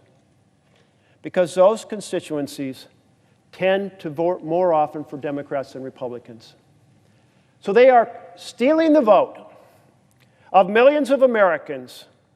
They are corrupting the election process for millions of Americans. And we stand here today in the Senate with the same issue that we were debating in 1890 and 91. The House said set national standards so every American can vote, and the Senate would not give unanimous consent to get to a final vote, and contributed to 8+ decades of discrimination in our country, of corrupted elections in our country, until the Voting Rights Act of 1965. I see a colleague here preparing to speak, and I haven't even begun my real speech yet, but I'm going to close to hand the floor to him, my colleague from Maryland. But let me summarize a couple points before I do so. I believe the Senate is far better off when the minority has the power to slow things down. I think that that is value to be able to have leverage to get amendments, to be able to negotiate a compromise, to be able to make sure a technical bill has been examined by experts and you understand what it really does, to make sure we've seen all the provisions, to make sure the public's seen all the provisions, to make sure the press has been able to investigate the provisions. All of that's incredibly positive. And it's why, whether I've been in the minority or been in the majority, I have argued we need to sustain 60 votes to close debate. And I still hold that position now, 60 votes to close debate by a vote. There have traditionally been 4 ways that a debate on the floor comes to a conclusion. The first is a break in the debate. At that point, I was struck when I asked the experts, is the chair allowed to call the question? And I was told not only can they call the question, they have the responsibility to call the question when there's a break in the debate. So a break in the debate is one. The second is by unanimous consent. Everyone agrees, we've been at this long enough, let's do 4 more amendments and then go to final passage. And there's a unanimous consent agreement to do that. And we still do that quite often. The third is to have a vote on closing debate, and we have to get 60 votes. It's not a ratio of those who show up to vote. So the irony is those who want to debate often don't show up. You can have a vote 59-5 and the 59 lose. You have to get 60 votes. So the problem, and the fourth is Rule 19, which says every senator gets to speak twice. Now, as far as I'm aware, there's never been a debate in the U.S. Senate that was finally brought to a close by everyone using up their 2 speeches. But it always hovers there, saying there is an eventual ability to vote on the question. These are the 4 traditional strategies. We need to apply those 4 strategies to a period of debate addressing final passage of the bill. The cloture motion would still be there. The possibility of a UC would still be there.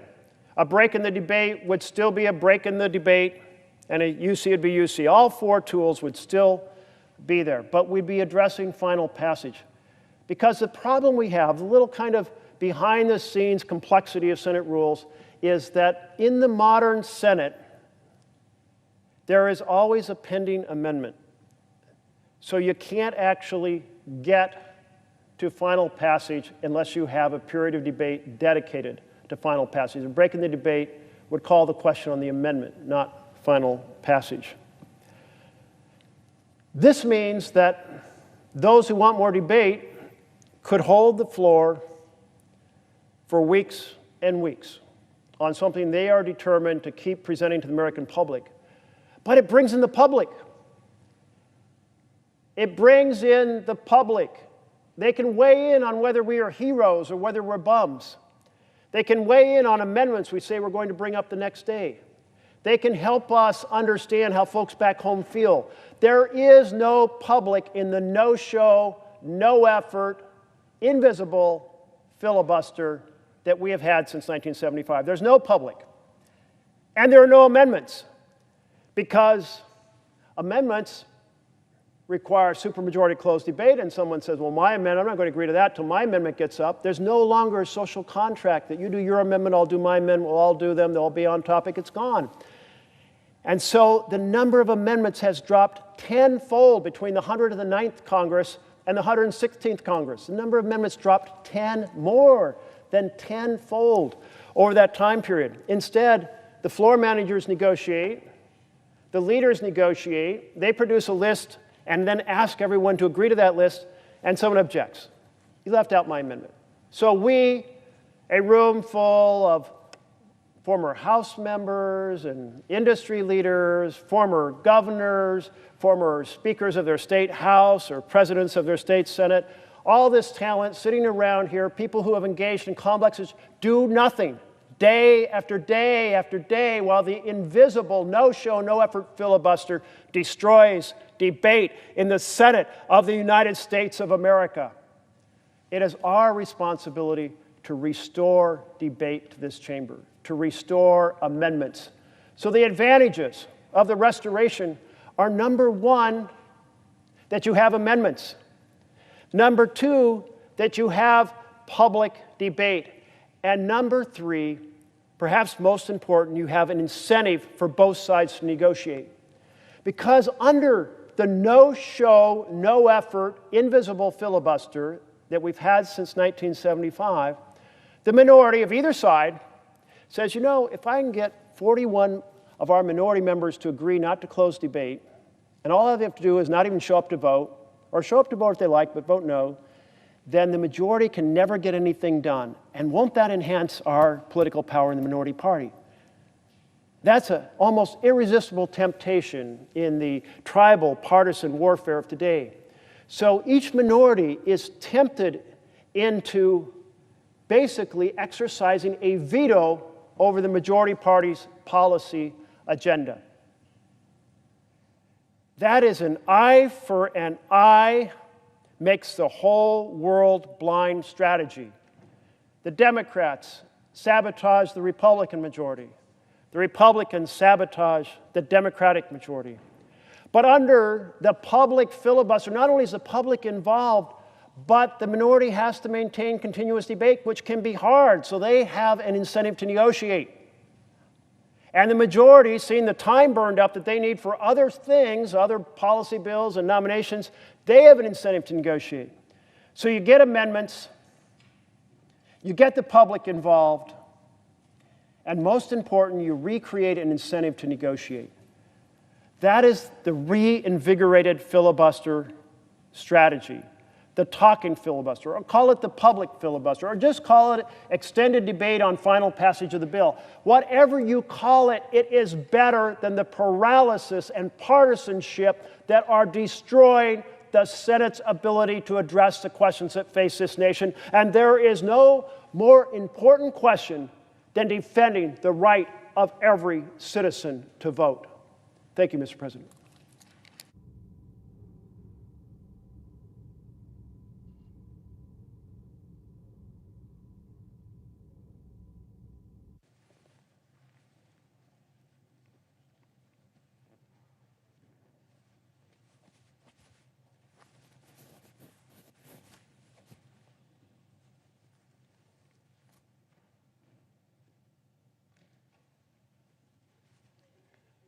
Mr. President.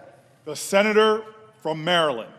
Thank you, Mr. President. Let me start by thanking our colleague, the senator from Oregon, Senator Merkley, for his leadership in working to restore the functioning of the Senate and to protect our democracy. And we need both, and we need them now.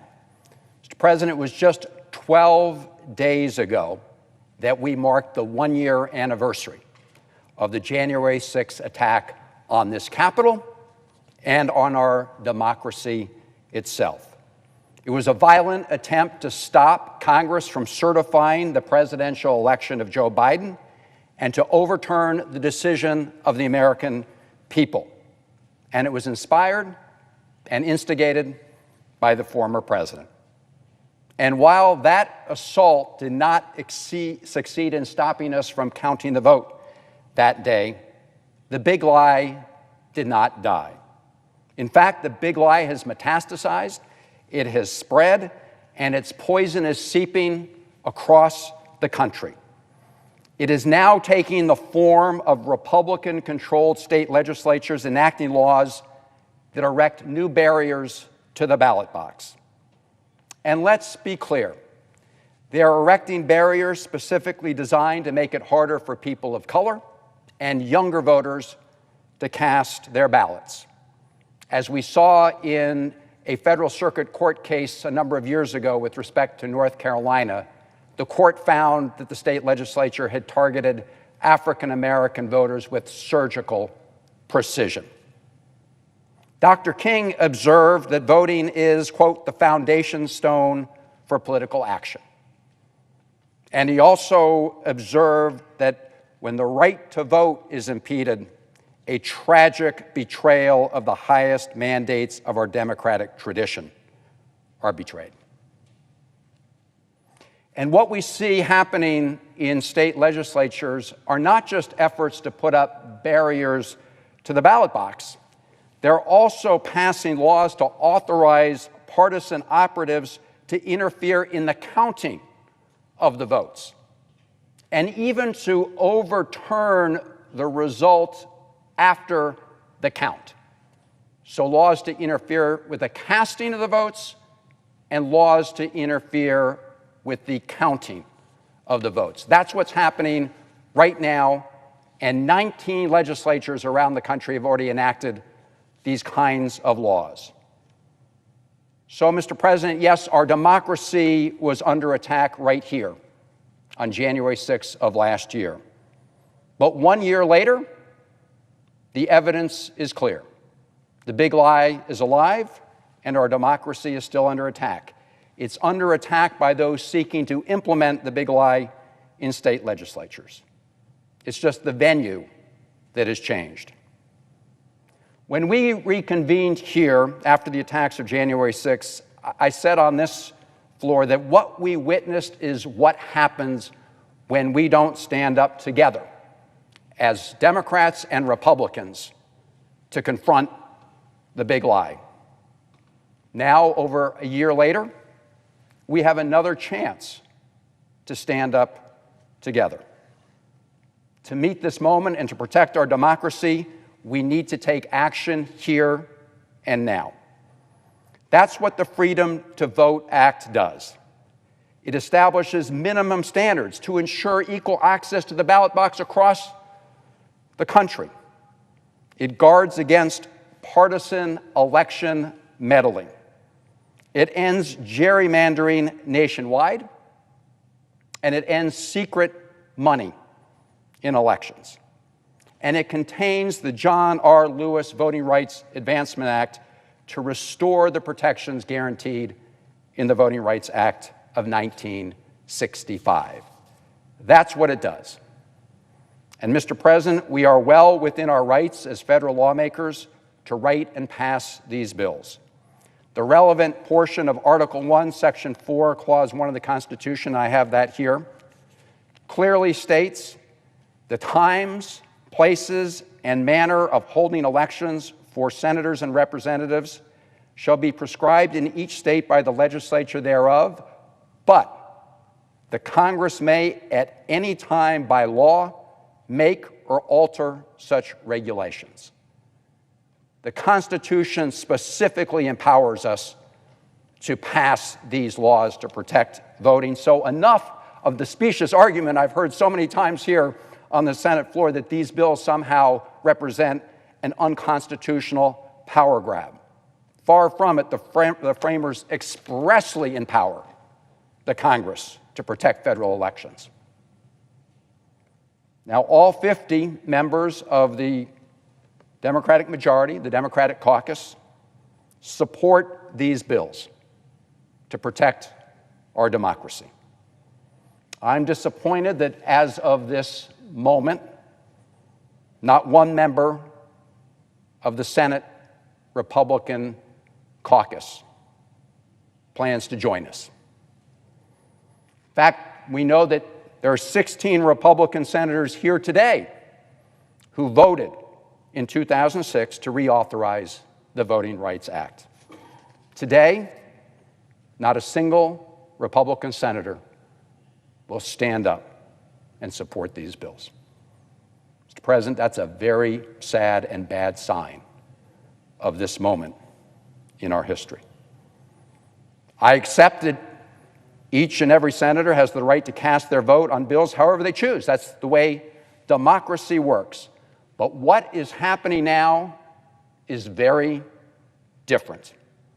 Republican senators are using the current version of the Senate rules to block a vote on these vital measures to protect our democracy, to prevent this body from having a final vote on the Freedom to Vote legislation and the John R. Lewis Voting Rights Enhancement Act. So, Mr. President, let's step back and look at how the current version of the Senate rules operate in practice.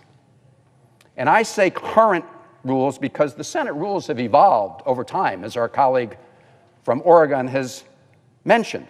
They have taken many twists and turns over the years. And in their current form and practice, they have departed radically from their original purpose and design. Today, with some exceptions, 41 out of 100 senators can block the other 59 from voting on legislation that's important to the American people. Over the last year, this Senate rule has been used to block bills that enact common sense gun safety provisions, provide for equal pay for equal work, and many other bills have been blocked from even getting a vote under the current Senate rules. So let's unpack this. Let's understand what this means. Right now, under our rules, it's possible for 41 senators representing 21 states and 11% of the United States population to block the will of 50 senators representing 84% of the U.S. population. Think about that. Under our current rules, senators representing a small percentage of the population, 11%, can block the will of the majority. So how did this happen? Well, it happened because over time, not at the beginning, but over time, senators decided to empower themselves at the expense of the American people. It wasn't always this way. As I said, in its earliest days, the Senate was founded on two principles. The first was that senators would have ample opportunity to make their case to their fellow senators and to the country. If they had the minority position on a particular issue, they had a chance to come here to the floor of the Senate to persuade their colleagues of the merits of their position. And maybe in the process, have the whole country turn to their side of the debate and influence the ultimate result. So the senators were given the opportunity for prolonged debate to ensure that all opinions were heard and considered before the final vote. In fact, as my colleague from Oregon mentioned, each senator was able to deliver 2 speeches on a particular question on a single legislative day.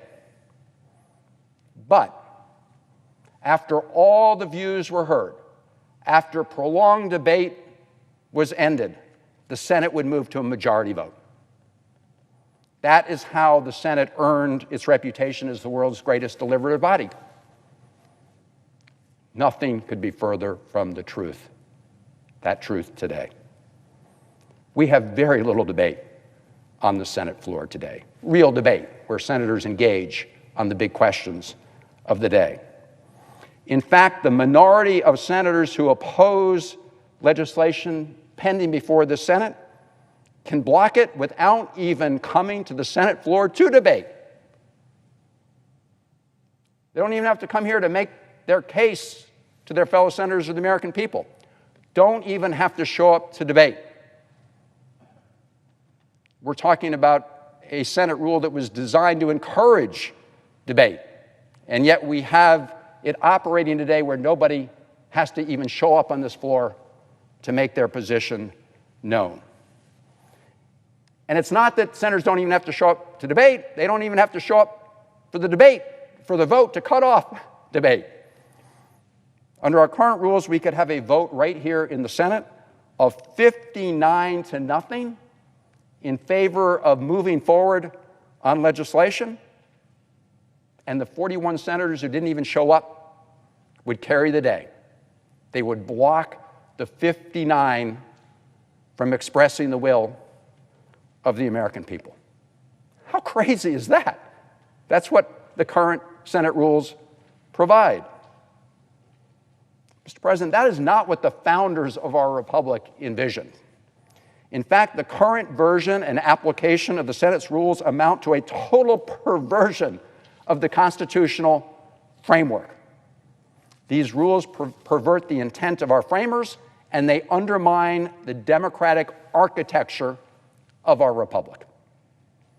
Our founders never intended for a minority of senators, for 41 senators, to be able to thwart the will of the majority and of the people.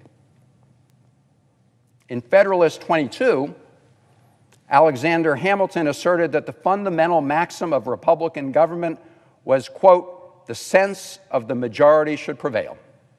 unquote.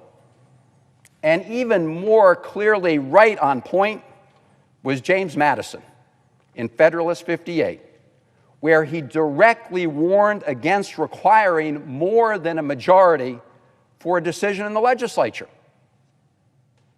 saying, quote, the fundamental principle of free government would be reversed. It would be no longer the majority that would rule, the power would be transferred to the minority, unquote. This is James Madison, key architect of our Constitution and the framework of this republic. Now, Mr. President, we know it's true that the framers of our Constitution knew the dangers of overly powerful majorities, and they wanted to and did guard against that risk in the Constitution itself. That's why the framers diffused power among the people, among the states, and within the federal government to protect minority viewpoints in the country. In the Bill of Rights, our founders clearly said that each American has certain unalienable rights that no government action can take away, not by a vote of this Congress, not by an order of the President, not by anybody in the executive branch. That's the Bill of Rights. Our founders also created 3 co-equal branches of government, constrained by a system of checks and balances. It's all right here in the Constitution. And within the legislative branch, they didn't create one unitary body like most parliaments today. They created 2 separate bodies, the Senate and the House of Representatives, and a totally independent executive branch with the president directly elected by the people through the Electoral College. Now, Mr. President, I think it's worth pointing out that the Senate contains built-in protections for the minority by its very structure. The 2 senators from Wyoming represent 578,000 of our fellow Americans. The 2 senators from California represent 39 million of our fellow Americans. 2 senators from Wyoming represent 578,000 people. 2 senators from California represent 39 million Americans. But here in the Senate, each of those senators, whether from Wyoming or California, have votes of equal weight. We can do the math, the political math. People of Wyoming are already exerting influence here in the Senate way out of proportion to their share of the American population. That's in the structure. But if you layer the current version of the Senate filibuster rule on top of the Senate structure and on top of the other protections for minority rights enshrined in our Constitution, you further nullify the will of the American people. You nullify the will of the majority of our fellow citizens. That's why the anti-majoritarian, anti-democratic small d Senate rule is nowhere to be found in the Constitution. You can search high and low, it's nowhere to be found here. In fact, as I said, our founders were very clear about allowing the majority sentiment and vote to prevail in the end. And they were very clear in this document, the Constitution, exactly when to require a supermajority vote. It's right here. 2/3 vote of all members is required to convict and remove a president. A 2/3 vote is needed to expel a senator. 2/3 needed to override a presidential veto. 2/3 vote to concur on treaties. 2/3 to amend the Constitution. That's it. That's what's in the Constitution of the United States. Our founders did not envision a Senate where the normal course of legislative process and business could be permanently blocked.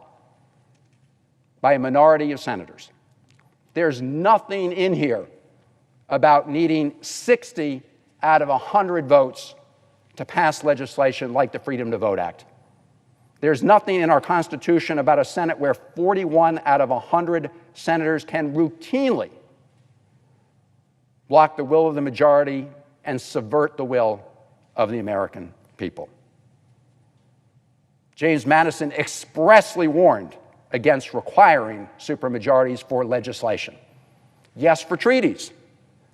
Yes, for removal of a president. Not for the normal course of legislation. So where did the current Senate rule come from? It is a total invention of senators that empowers individual senators by disempowering the overwhelming majority of the American people. That's what it is. Think about this in the context of the Freedom to Vote Act. The duly elected President of the United States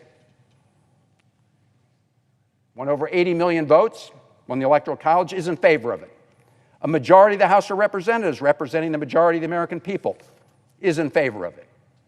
50 United States senators representing 62% of the American people are in favor of it.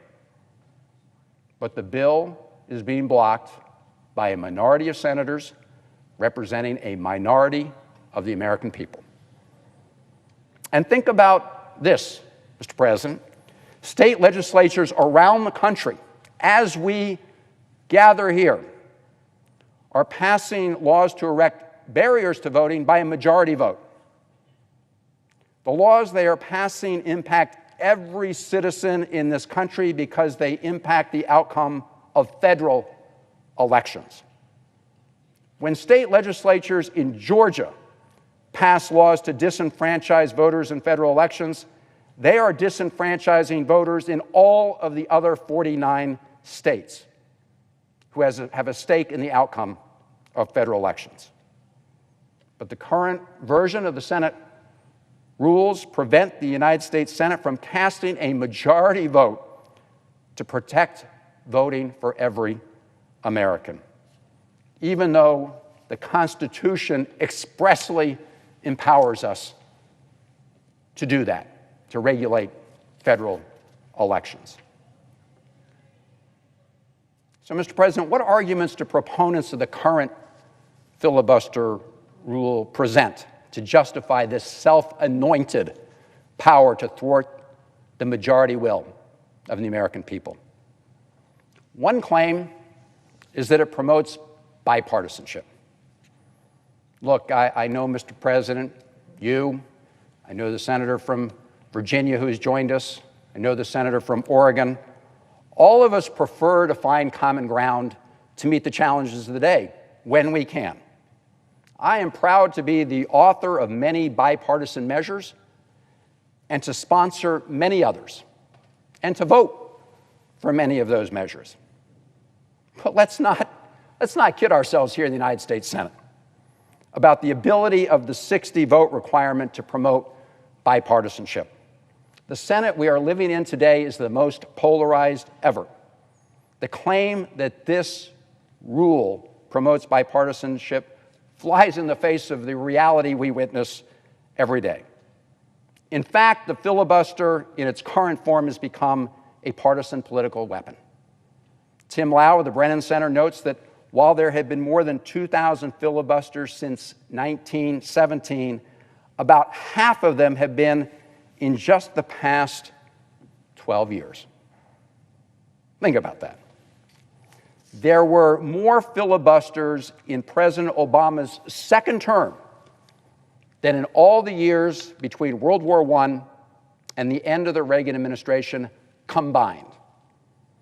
This abuse has led to partisan gridlock, not bipartisan cooperation. But, Mr. President, let's talk about bipartisanship. We had hoped, that action to preserve our democracy would be a bipartisan endeavor. But that isn't where we are today, and that's not new. The battle to protect constitutional rights has been waged along party lines in the past. The 14th Amendment, which guaranteed citizenship to former slaves and guarantees equal protection of the law, was passed by Republicans in Congress with almost no bipartisan support. We salute them for that action. The 15th Amendment guarantees the right to vote to all citizens of the United States, and it was passed by one party and one party alone. Those actions were taken by the old Republican Party that used to be the party of Lincoln. Should we have sacrificed those critical amendments at the altar of bipartisanship? Should we have said to them, don't pass them because no Democrats at that time support them? Of course not.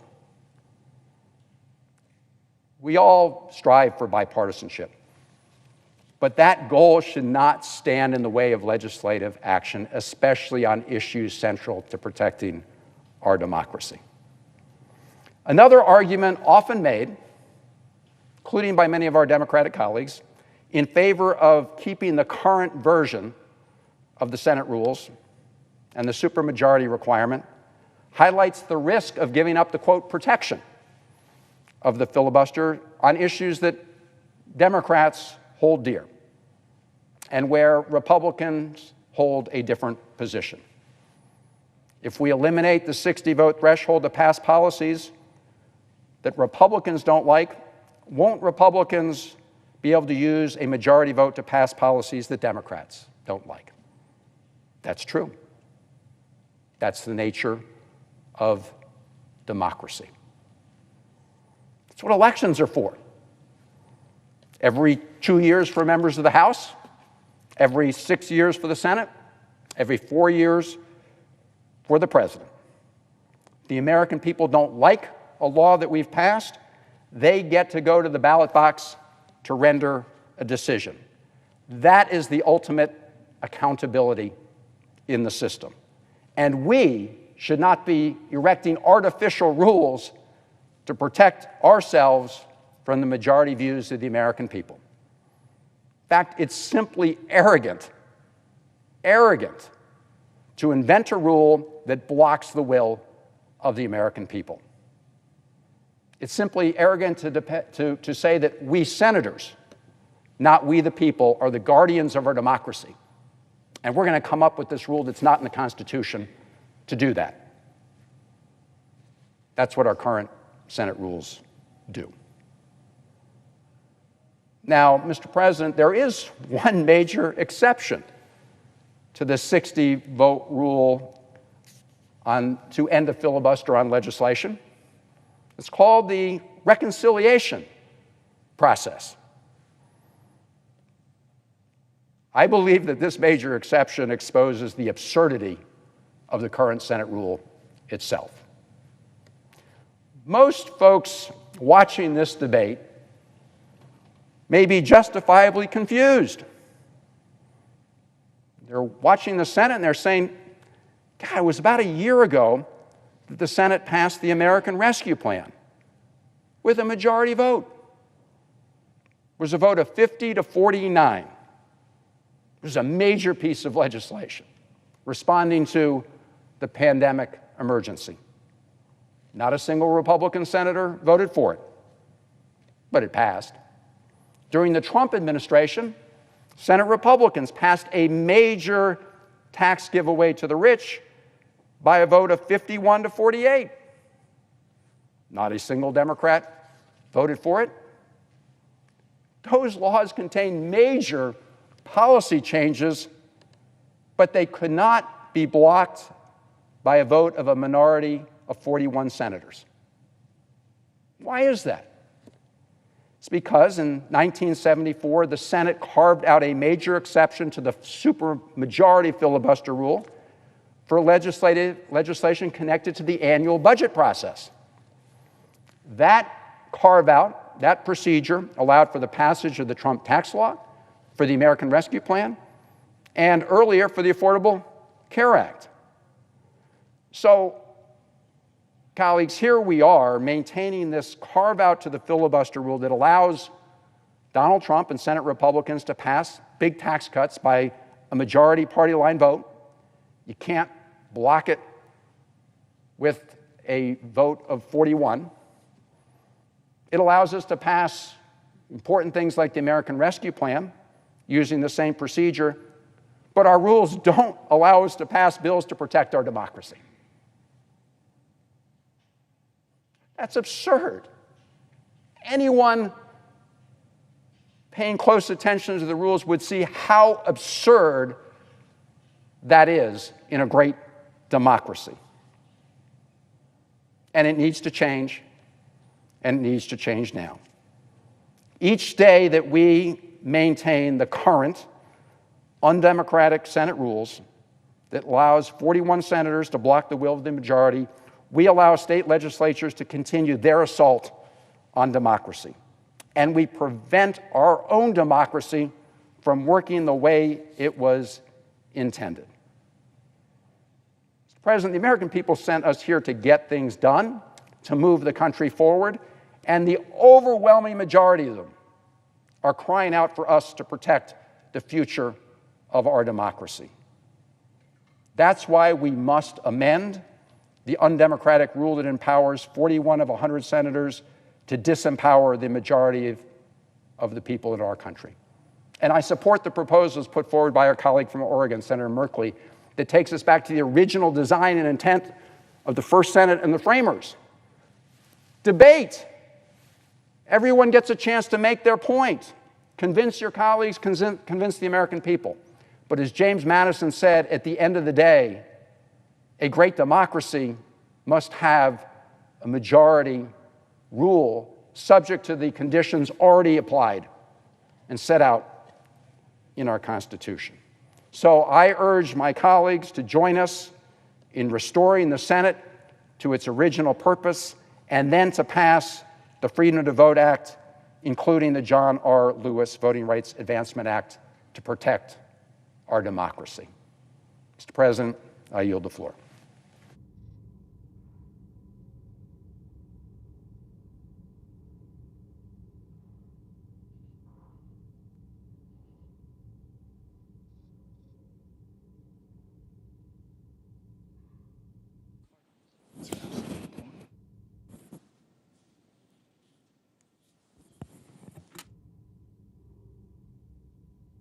Mr. President, I suggest the absence of a quorum.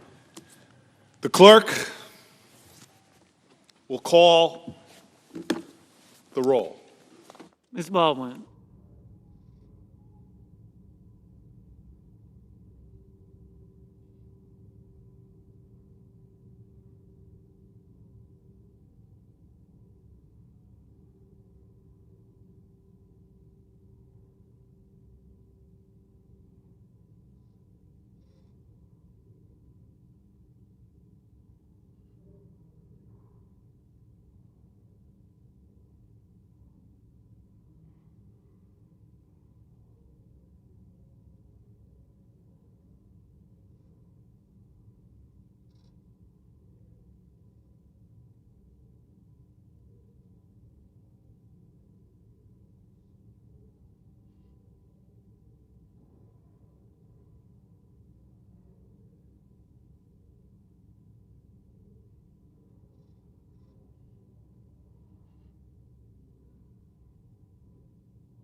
Senator from Alaska.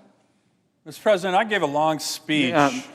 To the senator, we are in a quorum call. Oh, thank you, Mr. President. Mr. President, I ask that the quorum call be vitiated. Without objection. Thank you, Mr. President. Mr. President, last week I gave a long, detailed speech on the topic that was at hand last week, and it's the topic right now that we're focusing on here in the United States Senate. Voting rights and the majority leader's goal this week, as it was last week, to blow up the legislative filibuster. I believe it'll be the first time in U.S. history that a majority leader actually sought to do this, to blow up the legislative filibuster, which in and of itself says a lot. This would, of course, change the Senate, change the country forever. A lot of speeches on that. There will be many more speeches today, tomorrow, Thursday on these important topics. Now, the President of the United States weighed in on these two topics, the filibuster and voting rights, in Georgia, in a speech last week that, Mr. President, is already going down as an infamous speech by a President of the United States. Let's just say it didn't really go very well, the President's speech. I ask all Americans to take a look at it. It's quite disturbing for a whole host of reasons. The President's speech was almost universally panned, on the left even, on the right, in the center.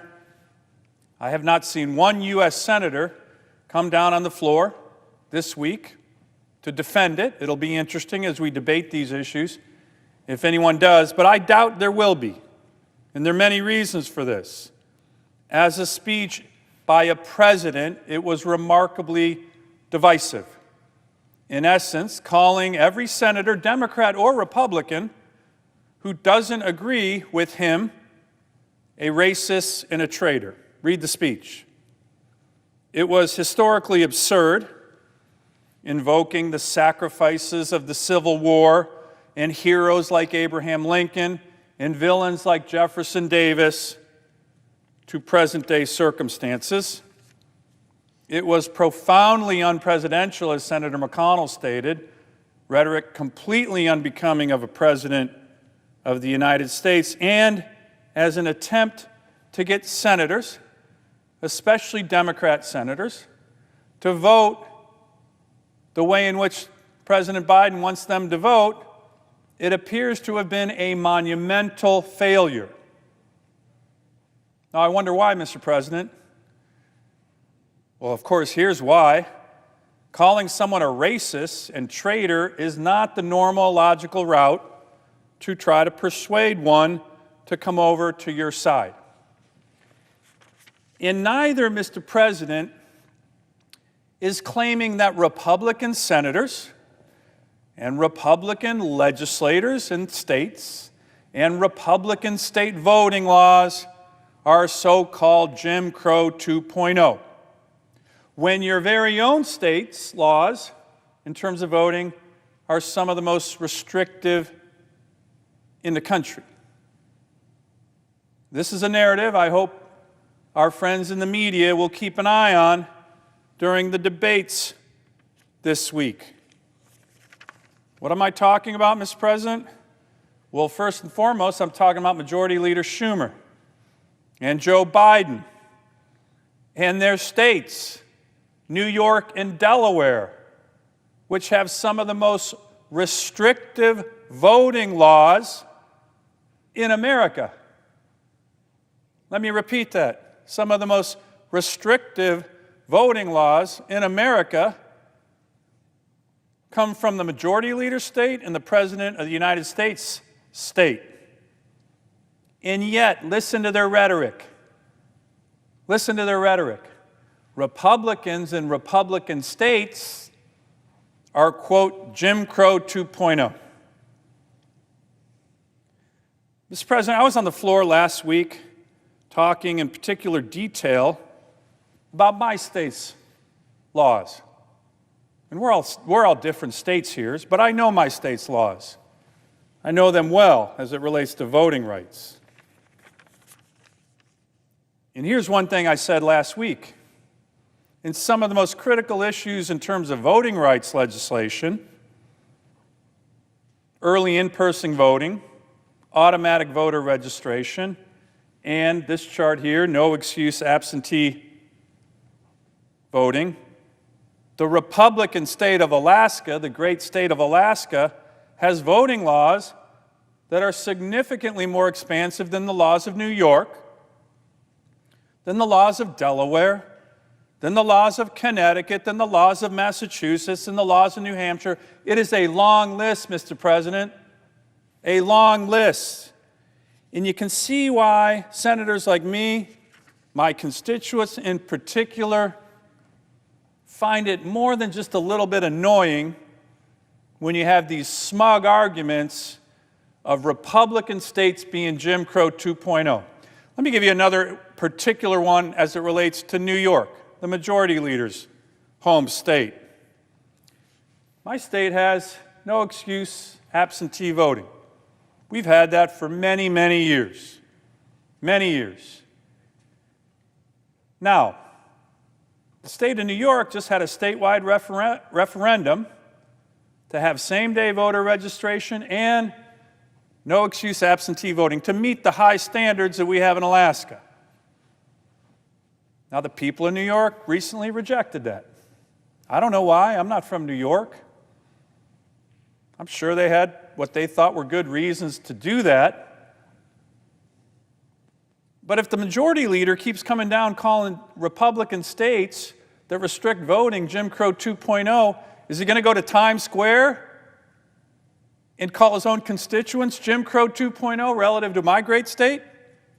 Because they just rejected doing this, restricting voting rights, according to the logic of the majority leader and the President of the United States. There's something really wrong here, Mr. President, on these arguments. And it's not just New York, and it's not just me making these arguments about where other states are. And again, my argument here is not to say, well, everybody should be like Alaska. In the Constitution, the founders gave the states the fundamental right and obligation and responsibility to design their state's laws in terms of voting. But what is really difficult to swallow is that so many of the arguments we're going to hear this week, and we heard last week, and we heard from the President of the United States, come from elected officials, U.S. senators, and the President, a former senator, who come from states who have some of the most least restrictive voting laws in the country. And again, Mr. President, it's not just me making this argument. This is an article, Mr. President, I submitted for the record last week from the Atlantic magazine. The Atlantic magazine, not a Republican mouthpiece by any measure. I'm going to read extensively from this article. Came out last year because it really makes the point I'm trying to make. Quote, Biden has assailed Georgia's new voting law as an atrocity akin to Jim Crow in the 21st century for the impact it could have on black citizens. But even once the GOP-passed measure takes effect, Georgia citizens will have far more opportunities to vote before Election Day than their counterparts in the president's home state, where 1 in 3 residents is black or Latino. To Republicans, Biden's criticism of the Georgia law smacks of hypocrisy. They have a point, says Dwayne Bensing, a voting rights advocate with Delaware's ACLU affiliate. The state is playing catch-up, the state of Delaware, in a lot of ways. The article goes on, Mr. President. Quote, Delaware isn't an anomaly among Democrat state strongholds. And its example presents the president's party with an uncomfortable reminder. Although Democrats like to call out Republicans for trying to suppress voting, the states they control in the Northeast make casting a ballot more difficult than anywhere else. Mr. President, I'm going to read that again. I'm going to read that again. Because it's an issue that no one's talking about. And it really smacks of hypocrisy when I see some of my colleagues down here making these great arguments about Jim Crow 2.0 in Republican states. Here it is again. The Atlantic. Quote, Delaware isn't an anomaly among Democrat strongholds, Democratic state strongholds. And its example presents the president's party with an uncomfortable reminder. Although Democrats like to call out Republicans for trying to suppress voting, the states they control in the Northeast make casting a ballot more difficult than anywhere else, unquote. Then the article goes on to say, quote, Connecticut has no early voting at all. Holy cow, my state has early voting. We've had it for years. And New York's onerous rules force voters to change their registration months in advance if they want to participate in a party primary. And by the way, New York just rejected what Alaska has. Jim Crow 2.0 in New York, who knows? Maybe, according to the president's logic. The article goes on. In Rhode Island, Democrats enacted a decade ago the kind of photo ID law that the Democratic Party has labeled, quote, racist when drafted by Republicans. A little bit of hypocrisy there. Article goes on. The state, Rhode Island, also requires voters to get the signatures of not one but two witnesses when casting an absentee ballot. Only Alabama and North Carolina are similarly strict. Article goes on. According to a new analysis released this week by the Nonpartisan Center for Election Innovation and Research, Delaware, Connecticut, and New York rank in the bottom thirds of states in their access to early and mail-in balloting. And as I just said, New York just rejected it again. Really wonder if the majority leader is going to come down and call his citizens Jim Crow 2.0. Mr. President, it's a very important issue. And here's the bottom line. Before any of my Democratic colleagues come to the floor this week with their insults, with their smug, offensive, inaccurate arguments about Jim Crow 2.0, racist, traitors, mimicking the President of the United States last week in Georgia, I want my colleagues to come and answer this simple question, a very simple question. Why should we listen to you? Why should any American take you seriously when so many of you come from states with the most restrictive voting laws in America? I wonder if any of my colleagues are going to come down to the floor, particularly those like the majority leader, who love to rant about Jim Crow 2.0, when their states are leading the charge in America on restrictive voting. I yield the floor.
Majority Whip. Past weekend, and yesterday particularly, we celebrated Dr. Martin Luther King Jr. It's likely that if you attended any event in that celebration, you heard at least part of his I Have a Dream speech. Many of us in the chamber happily quoted it because of our respect for him and the eloquence of his language in that moment.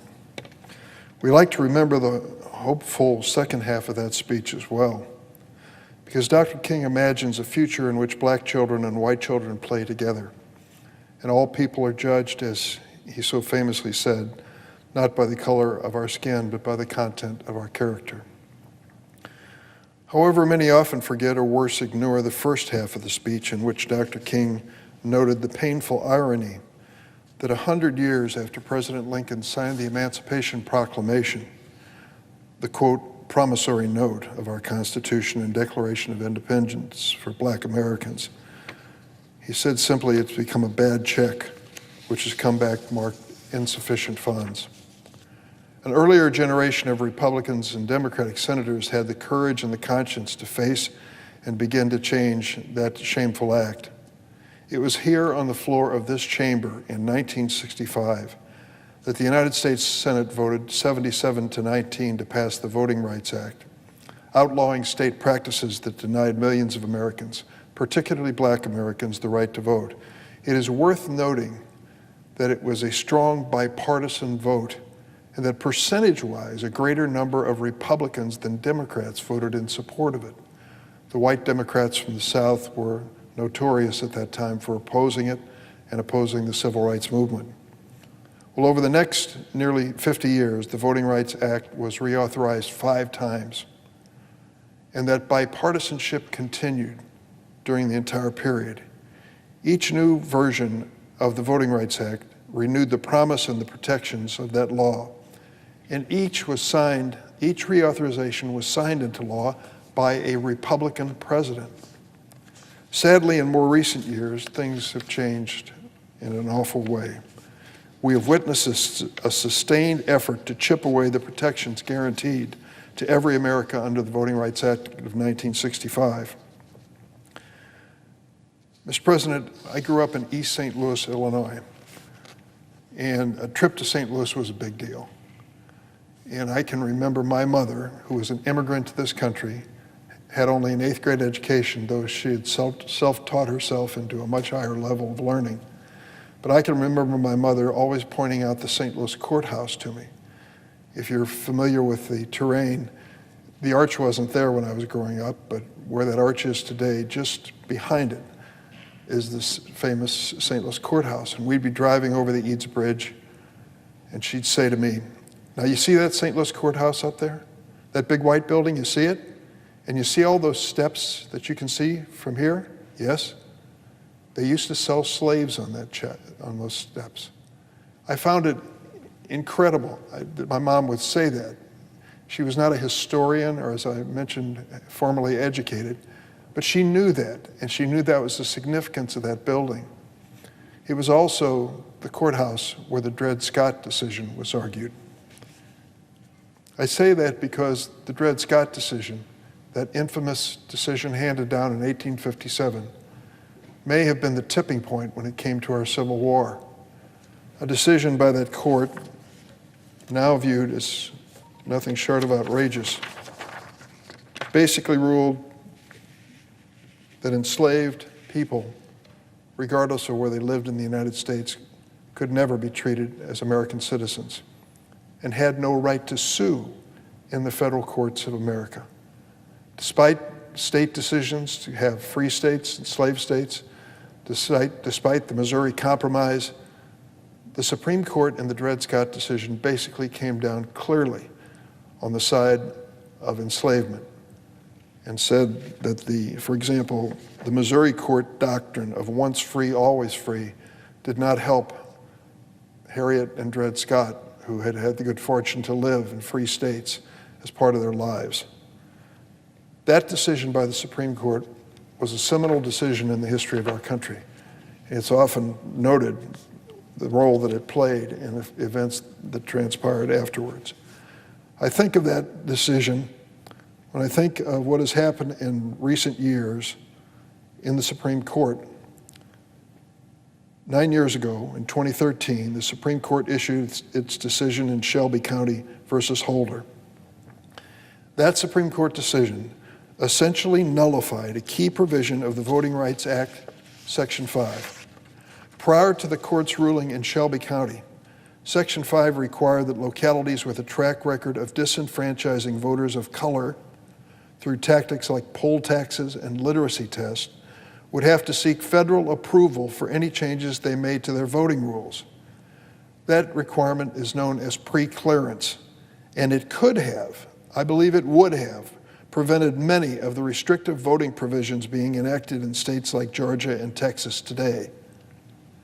Just this past summer, the Supreme Court weakened another key section of the Voting Rights Act with its decision in Brnovich versus DNC. With these distorted rulings, the Supreme Court has fueled state-led efforts to suppress voters, particularly voters of color.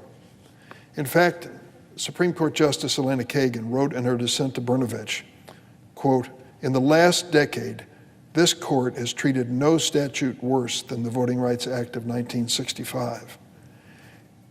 Mr. President, you know what has happened across the United States in 19 different states. I think because of decisions like Shelby and Brnovich, these states have been emboldened. They don't believe that they're going to be held accountable for decisions they're making that restrict the right to vote the way they would have been before those decisions. And those who come to the defense of those states and their practices come to the floor of the Senate and predictably argue states' rights. States' rights. I heard it over the weekend on some of the talk shows. I don't know if there's a copy in here. Well, there is. I was hoping there'd be a copy of the Constitution in this desk I'm visiting. But Article 1, Section 4 of our Constitution is explicit for those who question whether or not it is the exclusive province of the states to establish standards for elections. And I'm going to read it. Section 4, the times, places, and manner of holding elections for senators and representatives shall be prescribed in each state by the legislature thereof.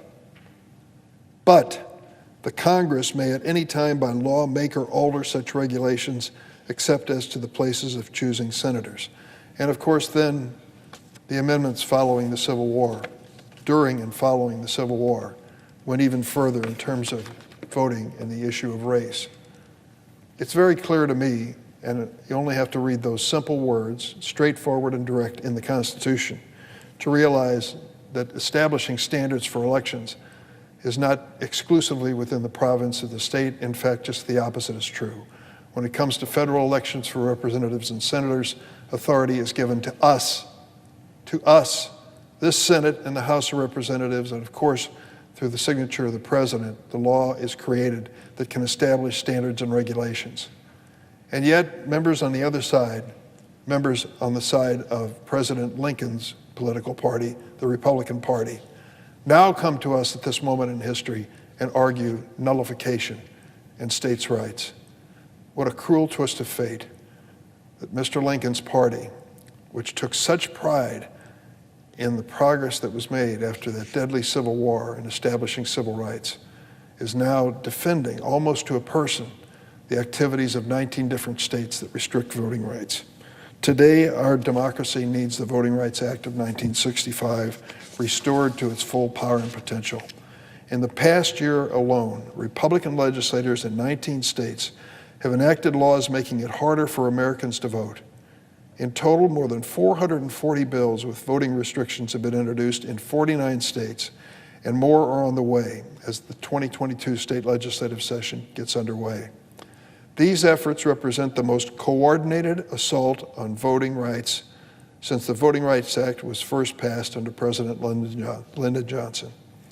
The most troubling of these bills, the ones that I find incredible, grant partisan actors the power to potentially meddle and interfere in election administration. Now, where could they possibly have come up with that idea? That if you lose an election, you would contact the election authorities and ask them to change the results for your favor. Where could they have come up with that idea or notion, that outrageous idea? Perhaps in the recording that we have of the conversation between the leading election officials and President Donald Trump after he lost the election in 2020. That's exactly what he set out to do. And now in 19 states, they are setting up a scenario for that same strategy and tactic to be followed if you're disappointed with the outcome of an election. Arkansas and Kansas have already passed laws that, according to experts from States United Democracy Center, Protect Democracy and Law Forward, could be used to shift the power to decide elections to partisan political actors. In those states, the voters won't have the last word. The Republican political leaders will. And legislators in other states have introduced troubling bills with similar implication. For instance, in the state of Arizona, state legislators introduced 3 separate bills that, according to the Brennan Center for Justice, quote, would have directly empowered partisan officials to reject or overturn election results. It is an incredible outcome. More traditional attacks on the right to vote include efforts in Michigan, for example, where a group of Republican lawmakers are attempting to bypass the state's governor, as well as the state's voters, to enact a measure restricting voting rights. And of course, in Texas, the state enacted a bill known as SB 1, which the Brennan Center called, quote, one of the harshest restrictive voting bills in the country. One of the most troubling provisions of the law will make it harder for voters living with disabilities to receive the accommodations and assistance they need to exercise their right to vote. The members of this Senate have a constitutional obligation to respond to these state voting laws. And that means ensuring that the constitutional right to vote is protected by federal law and fully enforceable. It also means establishing nationwide standards that ensure every eligible voter can participate in our democracy. These remedies and protections must be available in every state, red and blue, from New York to Arizona. Allow me to make one other point, Mr. President. I've heard my Republican colleagues make the argument, well, take a look at the states across the blue belt of America. States like Delaware and New York. They don't go as far as the law that's being suggested by you Democrats. For example, same-day registration for those who want to show up and establish their voter registration on the day of the election. This bill is going to require it. The state of New York doesn't have it. The state of Delaware doesn't have it. In fact, the state of Illinois doesn't have it either. Well, my message to them is good. Let them get it. It's a good, positive way to expand the opportunity to vote. Many states have done it for years without problems. Those who are lagging, whether they're red or blue, should come into the 21st century. It should be our mission, our singular mission before anything else, to make sure that every eligible American has the right to vote, that we eliminate the burdens and obstacles, the tricks and traps that have been set up in all these states to make it so difficult. And we ought to be singularly embarrassed as a nation as we look at the film and all the videos and all the programs on Election Day that show African Americans standing in line hour after weary hour to exercise their right to vote, while many white voters just scoot through in the same localities in the same states. There's something fundamentally wrong here, and it's not just an accident. Last year, I joined with a bipartisan group of our colleagues to introduce the updated John Lewis Voting Rights Advancement Act. This legislation would restore and strengthen the Voting Rights Act of 1965, one of the most important pieces of legislation in American history. And truthfully, this should once again be a bipartisan, unifying endeavor. It hasn't been that long ago that Republicans and Democrats stood together and agreed that this was the right thing to do to make sure that there was no discrimination against American voters. The last time we did this was 6 years ago in 2006, and on a nearly unanimous basis. One of the Republicans who voted, I said 6 years ago, it's 16 years ago, one of the Republicans who voted in support of it was the senior senator from Kentucky, now the Republican leader, who said at that time when he voted for the reauthorization of the Voting Rights Act in 2006, quote, "This is a piece of legislation that has worked," close quote. Well, let's make sure it can keep working. I hope that my colleagues will come together in a bipartisan fashion and join us in supporting the John Lewis Voting Rights Advancement Act, as well as Freedom to Vote Act. Join us in defending American democracy. Mr. President, I yield the floor. and suggest the absence of a quorum. The clerk will call the roll. Ms. Baldwin.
President. Senator from Washington. Mr. President, I ask that quorum call be dispensed with. Without objection.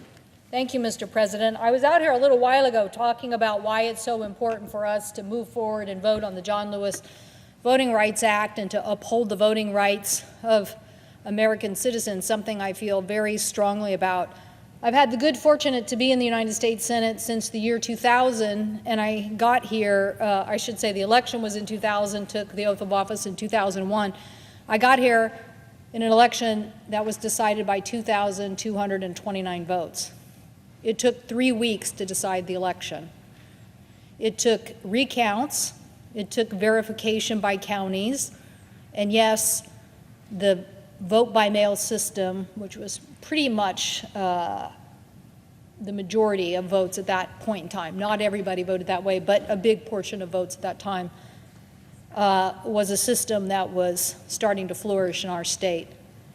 And when I think about the year 2000 and the close election, I give thanks to my predecessor, Slade Gorton, for, even though it was a close election, not contesting the election.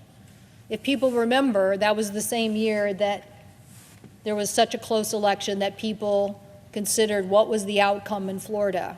And yet Al Gore conceded the election to George Bush. My point is that where have we gotten to today? Because all of those people, George Bush, Al Gore, me, Slade Gorton, even though we had close elections, we had confidence in the outcome of the election, and we moved forward. We moved forward so much, in fact, that when our country was attacked just a few months later, we all pulled together to work together to build a more secure nation. We didn't sit around and say, you know, Slade Gorton didn't sit around and say, oh, I lost by 2,229 votes. Al Gore didn't sit around and say, oh, he lost Florida by so many votes and the votes weren't counted. No, we moved our country forward, and here in the United States Senate, we even discussed voting rights, and we discussed our federal role, and we discussed what reforms we wanted to have in the system to build more confidence in our electoral system. We didn't disintegrate into voter suppression activities. Now, I can't say that there wasn't some, I now call it nostalgia. There were some who said, oh yeah, vote by mail, maybe we shouldn't have it. I remember one of our colleagues here on the Senate floor, he was saying, I so much like to go into the polling place. It's my patriotic duty. I like to sign my name. I like to get on with it. I don't want to get rid of that, and I don't like vote by mail. Well, myself and Senator Wyden, Senator Murray, and others successfully defended vote by mail, and we can see today where it has now been more embraced in the United States of America, and more than the nostalgia that my friend had. Trust me, I could say a lot of nostalgia about going into a voting place and voting. My childhood was spent getting the vote out, because that's what you did in my family. You spent the day getting the vote out. You helped. I remember one year I said to my father I'd missed too much school and I didn't want to miss any more school, and I had to go to school on election day. And he told me there was no greater education than getting the vote out, and that I was going to be doing that. So I can be nostalgic. But right now, I'm proud of the 84% turnout in the state of Washington in a presidential election year, thanks to vote by mail. And I'm proud that vote by mail, I think, is the antidote to the accusations that people have about a voting system that they think can be attacked by a foreign government or undermined in an electronic voting system. The fact that when you vote by mail, you sign your name, both on the registration form, sign your name on the mail-in ballot, rip off a tab, basically mail in that ballot, and you have proof that you voted. And your signature is the verification. I'm going to talk about that in a minute. Your signature is the verification that that system works. So yes, I'm not very happy that we're here, because a lot of the tactics that we are hearing about around the United States of America is about limiting vote by mail. It's about trying to stop it or slow it down or raise accusations about how it doesn't work. And part of the initial establishment of pre-clearance in the United States in the '65 Voting Rights Act was about the great disparity that existed in the United States between states, that some states had very different turnouts than other states in a presidential election, maybe 20 or 30% different. And so people were starting to say, how are you affecting us if some states aren't really empowering their citizens to vote, and the consequences is suppressing voter activity? So I definitely believe in the John Lewis Voting Rights Act. I definitely believe that starting in 1965, we had disparity in states in the way they voted, and we did something about it. And we did something about it because people were being discriminated against, and that was the premise of the law. Stop the discrimination. Stop the discriminatory tactics that states were using to discriminate against people so that their votes couldn't be cast. And now we've updated that law many times over the last several decades in a bipartisan fashion, most of the time signed into law by Republican presidents. So I don't get the stumbling block here. I don't get the stumbling block why people won't come to the table and help us write the next version of the 1965 Civil Rights Act that is just called the 2022 Civil Rights Act. I don't get it. I don't get why people aren't coming to the table to do that.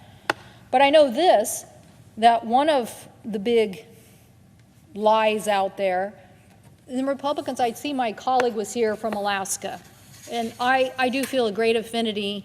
People may not understand the relationship between the state of Alaska and the state of Washington, but it's a very true affinity. We come from the same part of the world. Our economies are integrated. We have many people who live in both places. We share commonality of culture, of our environment. And my colleague from Alaska was here talking about their vote-by-mail system. And so the fact that people are telling lies and trying to suppress the vote by suppressing vote by mail or calling it fraudulent is very frustrating. It's very frustrating, and it's one of the reasons we should come together in a bipartisan way and support vote by mail.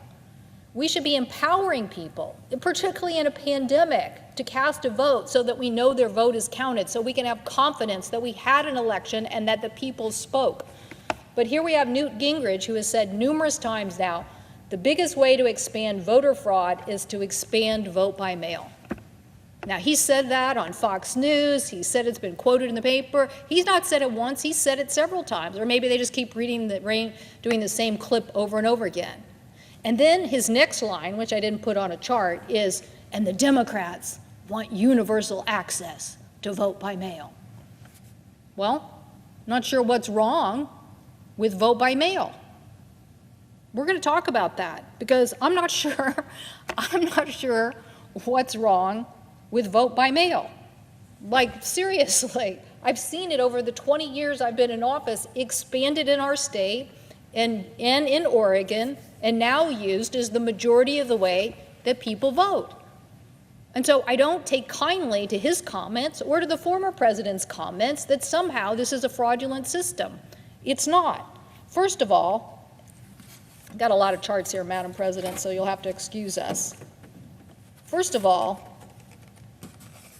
when you get a voter registration form for vote by mail, it says right on the form, you must be a citizen of the United States of America to vote. You must be 18 years of old the next election, or 18 before the special election. That's what it says right on the form. There's no mistaking about it. There's no ifs, ands, or buts about it. You are going to sign your name and attest to these issues. In fact, the attestation basically says, knowingly providing false information about yourself or the qualifications for voter registration is a Class C felony, punishable by imprisonment or a fine up to $10,000 or both. That's a pretty hefty fine. That's a pretty serious issue. I don't think most people are going to say, oh, I want to help perpetrate voter fraud because I want to go to jail or I want to pay this fine. And the notion that somebody illegally in the United States is going to sign up for this, most of these people are just trying to earn an income and stay on a low profile. I don't think any of them, if you're an illegal immigrant and you sign up for vote by mail and you vote by mail, you will be deported. You'll be deported. So I don't think people are out there doing this voluntarily because they think this is some great way to game the system. In fact, the statistics that were just done by a major report shows that there's less than 1% of voter fraud in this system. It's not really this notion that the former president would like to perpetrate. Well, the biggest reason why vote by mail works is what's here, but you don't see it. I guess I should sign my name. Because right here, I declare the facts on this registration form are true. I'm a citizen of the United States. I live at this address for at least the last 30 days before the election which I'm going to vote in. I'm old enough to vote in that election, and I understand that under the jurisdiction of the Department of Corrections, you can't currently be serving a sentence for a felony conviction or incarcerated for a federally or out-of-state federal conviction. Okay, right there, you have to sign your name right below that. So this attestation and requirement, oh, by the way, part of the requirement on the form that you get is you also have to put in your driver's license or an ID. Now, in many states, you're moving to this driver's license, enhanced driver's license requirement, which you have to prove you're a citizen of the United States. Not every application you get at a driver's license office, you have to prove that.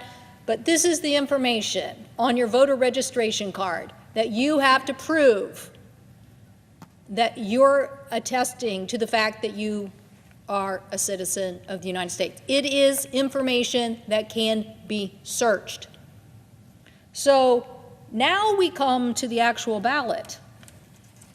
I don't know if we have a copy of the ballot here. Oh, well, we'll have to go grab one of those. But on your ballot, you do the same thing. You get a ballot. Your ballot has to have that signature on it. You vote who you say you're going to vote for. You put it in a privacy envelope. You stick it in another envelope, and you mail it in. So at the county auditor, they match that signature that you signed on your voter registration card with the signature on that ballot. And that is how they know you are who you say you are. Now, that's no different really from most of the way voting has worked in our country for decades.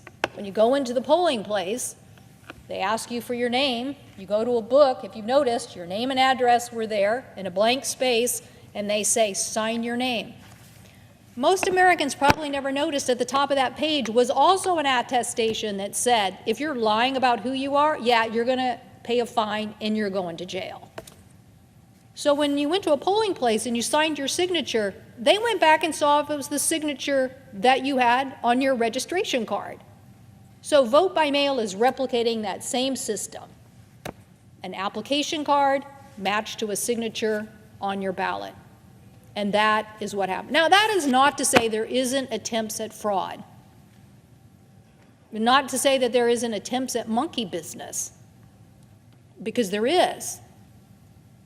But it says the system is based on something that is safe and secure and can be validated. I'm going to shock some people, I'm sure, by saying this. But when I went to vote in the last election, somebody had requested several ballots in my name. Several ballots in my name. I'm sure it was ill intent. There was nothing good about it. And when I looked to see that they hadn't counted my ballot, even though I had voted very early in the process, I became alarmed and I called the auditor and said, why haven't you counted my ballot? And he said, several people have filed ballots under your name. I'm sure ill intent and monkey business by somebody. So I decided I'm going down to the courthouse to see what this was all about. But by the time I got there, the auditor had sorted it out and said, I found the one signature that matches your signature, and we've counted your ballot. So they hadn't done that. They probably threw it in a pile. Oh, we got 10 ballots under this name, whatever it was. Why did that happen? I don't know. But I know the system worked because he pulled them all aside, and when he got to it, they matched my name with the ballot that existed. Now, for us in Washington, because we've had some very close elections, the vote-by-mail system has got a lot of scrutiny. It got a lot of scrutiny in a governor's race a few years after I got elected, and the race got down to several hundred votes, really. I think in the end it was several hundred votes.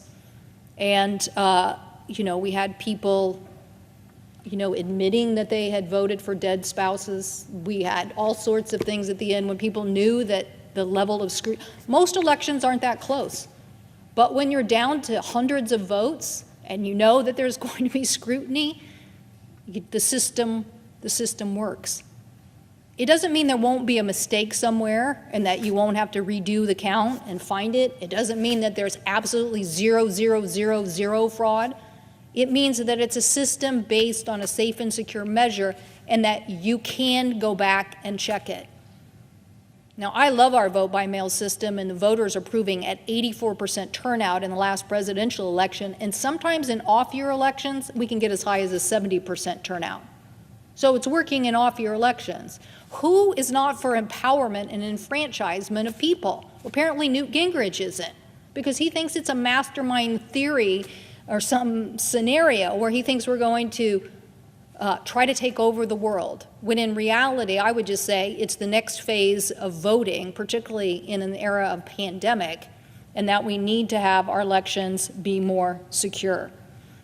I would say that if people are going to fool around and create distrust in your election system, having a system where you get to tear off a tab and keep it at home and know that your ballot was cast and know that you can count it and know that you can count it again.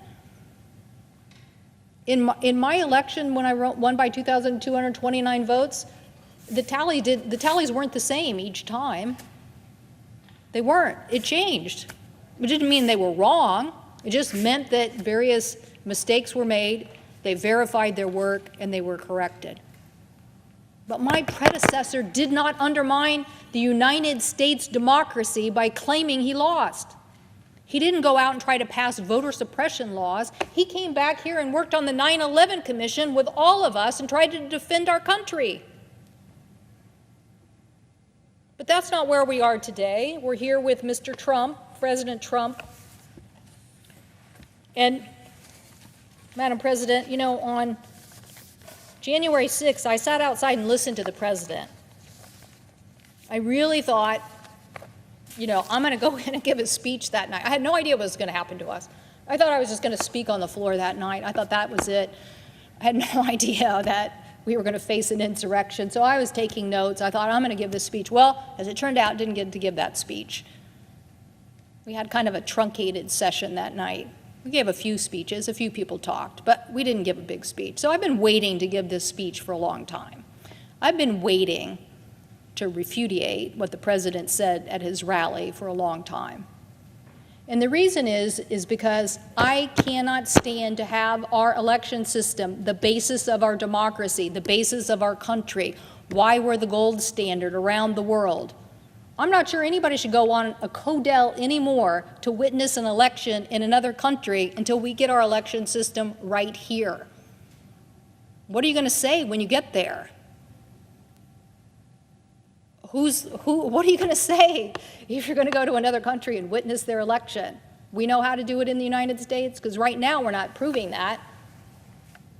We're showing that we can't move forward on the John Lewis Voting Rights Act. But let's go over what President Trump said that night.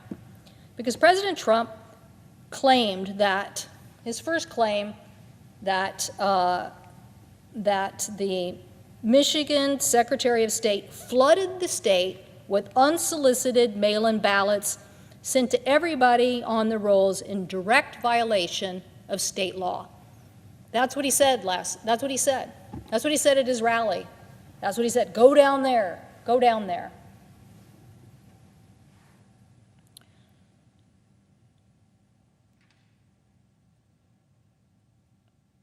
You know, there's moments in this craziness. There's moments in this craziness when you realize there are people who will stand up. And I'm not trying to embarrass anybody. But I was probably the last person to leave this chamber. And the parliamentarian refused to let anyone touch the ballots. Even though she could barely walk down the hall, even though she could barely carry all those supplies, she knew that allowing anybody else to touch those certifications of the election would give somebody the claim that somehow somebody had interfered. So people were doing their job. And in this case, the Secretary of State, in response to a 2018 vote by the people of Michigan, they approved, in a vote by the people, a no-excuse absentee voting law. That's what the people of Michigan voted for. So the Secretary of State sent out ballots.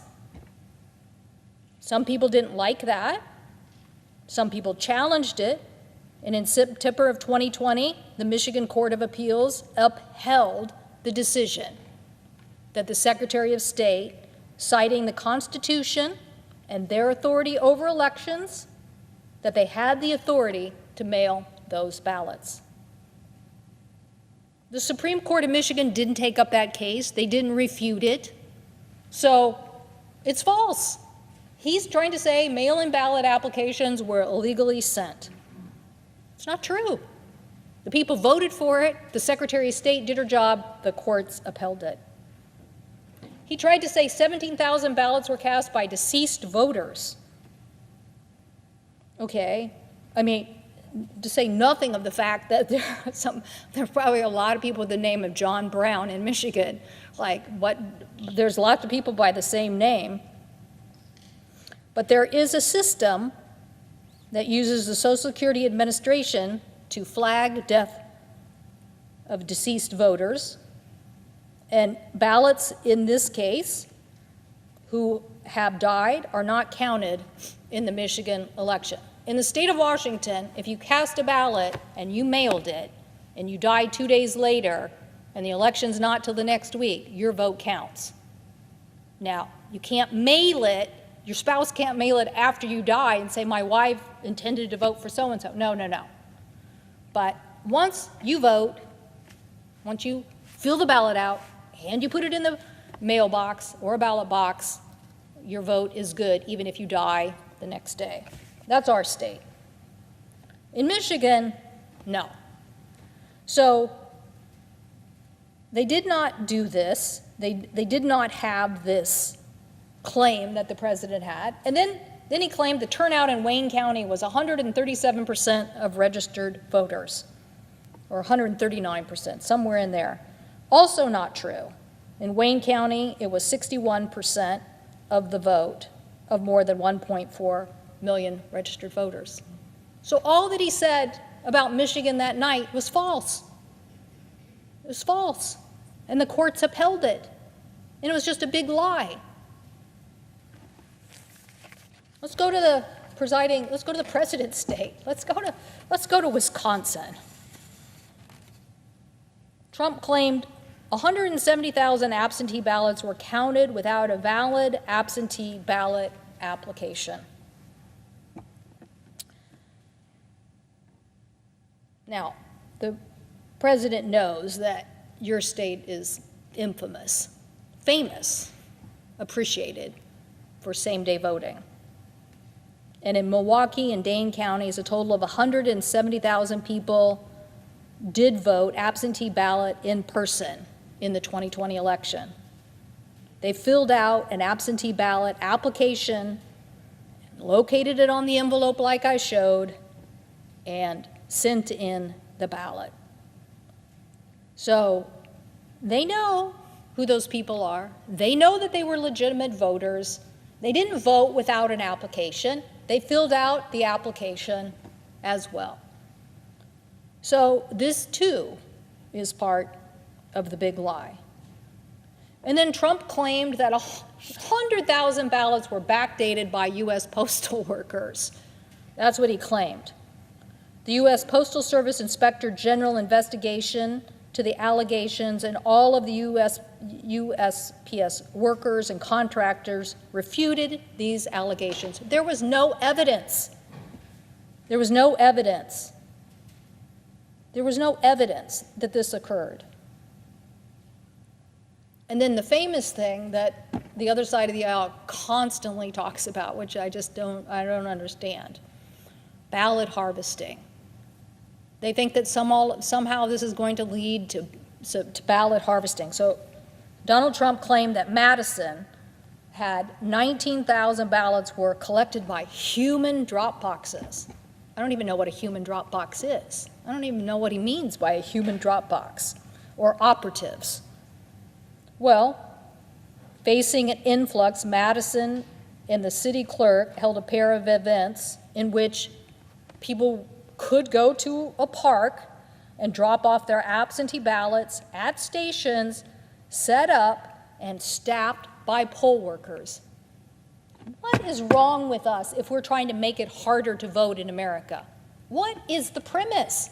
If the premise is you want to certify that people are actual citizens of the United States, great, we have a system. If you want to certify they live there, great, we have a system. We have a fine, we have a penalty, we have a way to investigate them, we have a way to catch fraud. So what is it? You just want to make it harder to vote? No, no, no.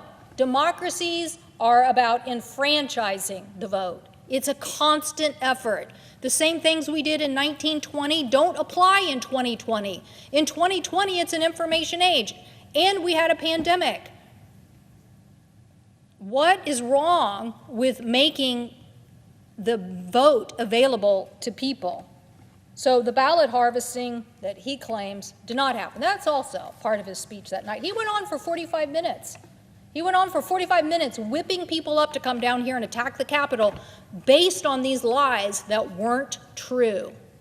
Big lies that weren't true. Then he went on to Georgia. He claimed over 10,000 ballots in Georgia were cast by individuals whose names and birth dates matched Georgia residents who died in 2020 prior to the election. He later revised that down. He was like, oh, wait, no, that's too high.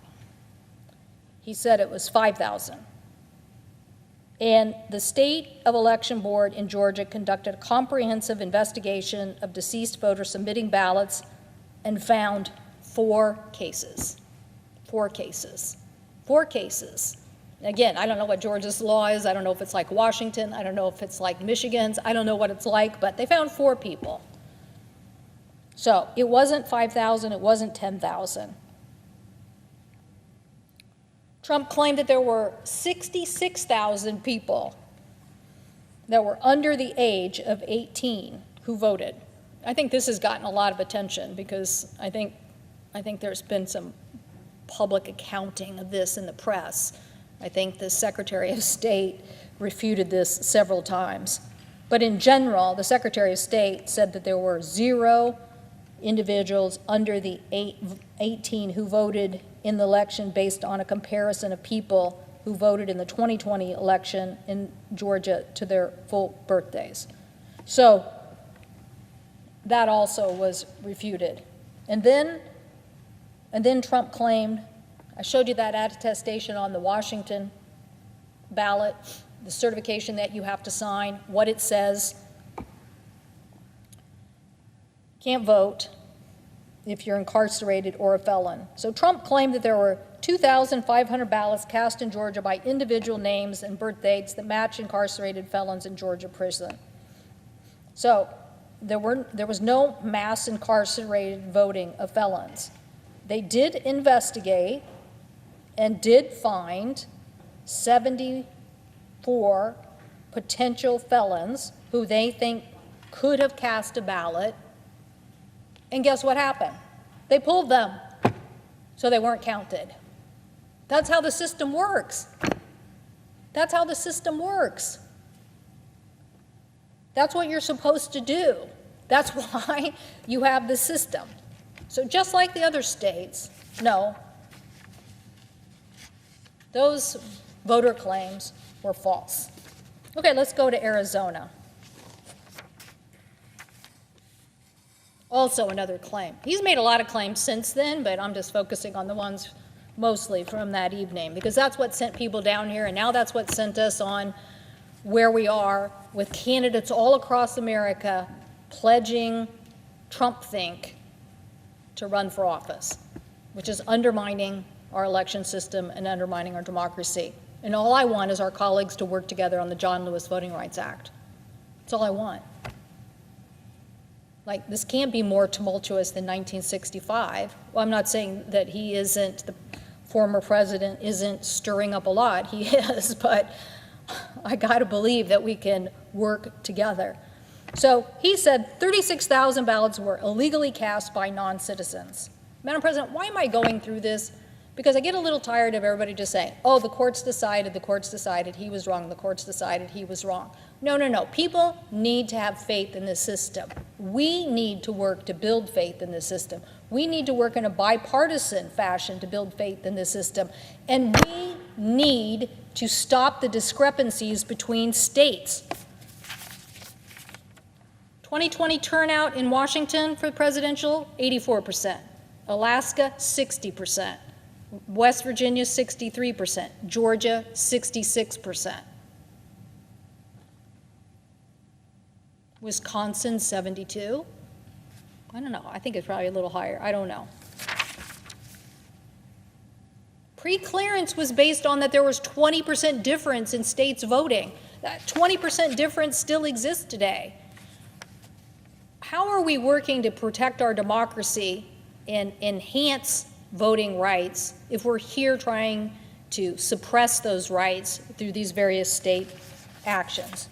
So in Arizona, the president said 36,000 ballots were illegally cast by non-citizens. Well, I showed you that attestation that you have to sign that basically says you're going to jail or you're going to be deported or you're going to pay a fine. And in Arizona, the Supreme Court basically had previously struck down a law requiring that proof, and so they did submit proof of their application. They do submit and attest to their citizenship. So they do attest to their citizenship, and since then, Arizona has further enhanced their laws. 22,000 ballots were returned that were scheduled to be mailed out. I love this all the time.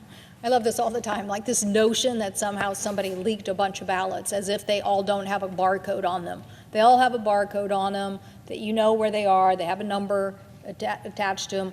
But because we have so many people who vote overseas or who vote even here in the Washington, D.C. area, some of my staff here get a ballot earlier than I would get a ballot at my home in Edmonds, Washington. And the reason is because they know that they live here and it takes them a long time to get the ballot and get it back to the Secretary of State. So they were probably referring to ballots that were being mailed out. The claim was really just a misreading of data, that parties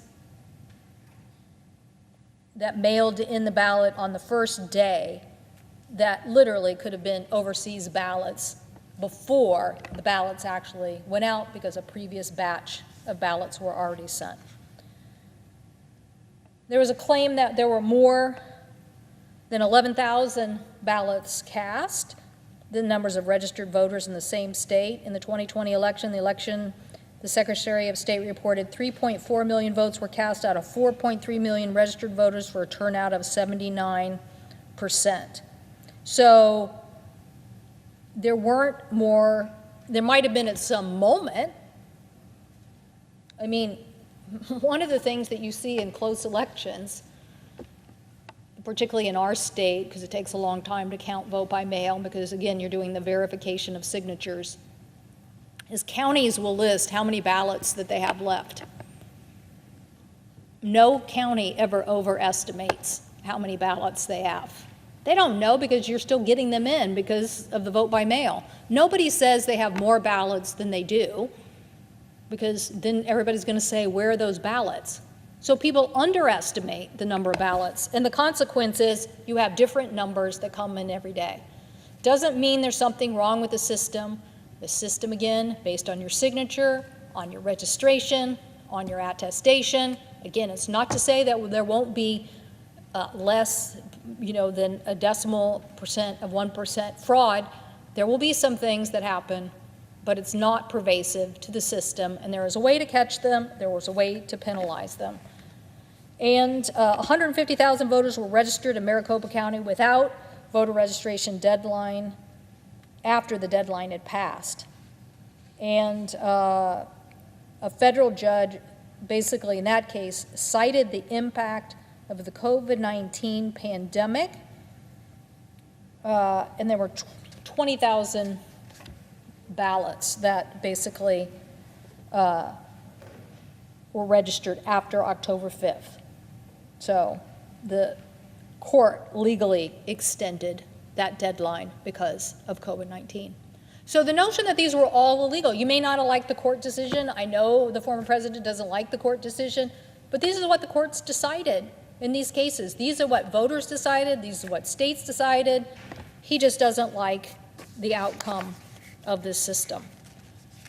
And the reason why we're here today on the John Lewis Voting Rights Act and to try to pass these laws is because our country, based on a democracy, knows that enfranchisement, voter enfranchisement, is something that we have to constantly be working for. I talked about a couple of companies earlier,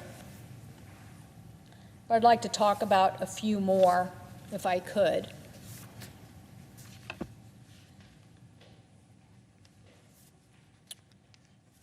The reason I'm saying this is because right now we need to unite the free press, the business community, the general public,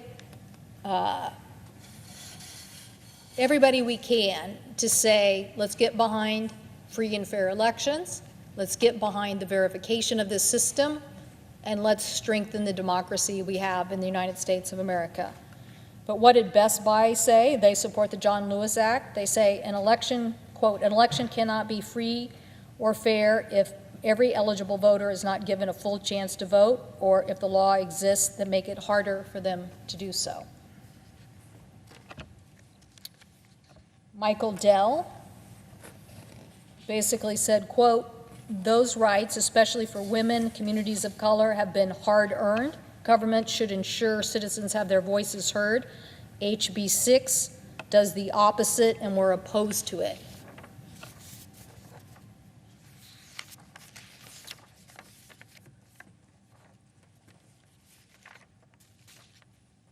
PayPal, an organization, quote, the passage of the John Lewis Voting Rights Advancement Act of 2021 is pending now in the United States Senate and will be an important step towards making free and fair access to voting a reality for all. These are all corporations who know the importance of doing business in the United States, the importance of a democracy, and they got to be scared about what they're seeing. They got people coming up on stages in rallies all over the United States basically saying, I will overturn the 2020 election. Do you think people want to do businesses in countries like that? No, people want to do business in stable countries where you have a free and fair election and you keep going. That's the beauty of the democracy. The people have spoken, as I talked about earlier. Microsoft, they're really trying to rally everybody. Quote, we hope that companies will come together and make it clear that a healthy business requires a healthy community. A healthy community requires that everyone have the right to vote, conveniently, safely, and securely. So they obviously get it. They know what this is about. Salesforce, another organization, they basically have said, as voting rights have come under attack in places like Georgia and Texas, we have used our platform to advocate for the right to vote based on nonpartisan principles and action.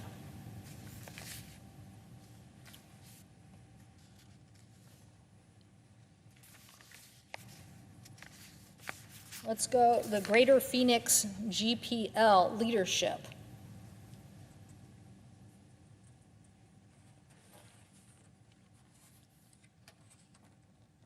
Disenfranchising voters is not election reform.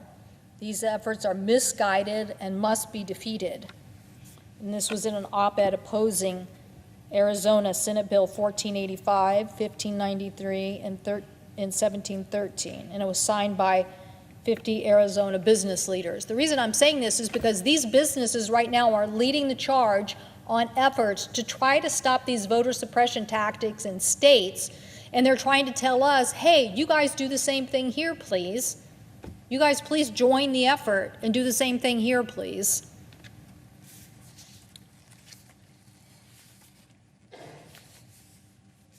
There's another, well, Coca-Cola, I think they've been pretty clear, although we should see what they say. This is a statement on Georgia's voting legislation.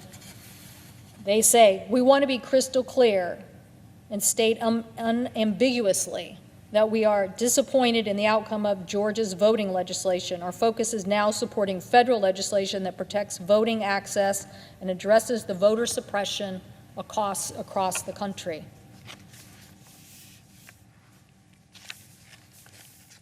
Major League Baseball, they've been pretty clear on this. There's been quite a debate about this. Happened, you know, I don't know what's going to happen, Madam President, this week. I don't know what's going to happen. But I know when we raised questions about the Washington football team and spoke directly to the team, we said, this is the wrong approach. You need to change. I said, well, we don't want to. In the end, the business community, supported by many Native American organizations, the business community told the Washington team it was time to change. So the business community is telling us here, do not suppress the rights of voters in the United States of America. So we may not be successful here, but I guarantee you the business community will continue to be loud about this because they know that voter suppressions and undermining democracy is undermining healthy communities here in the United States. So Major League Baseball fundamentally supports the rights for all Americans and opposes restrictions at the ballot box. And the Black Economic Alliance.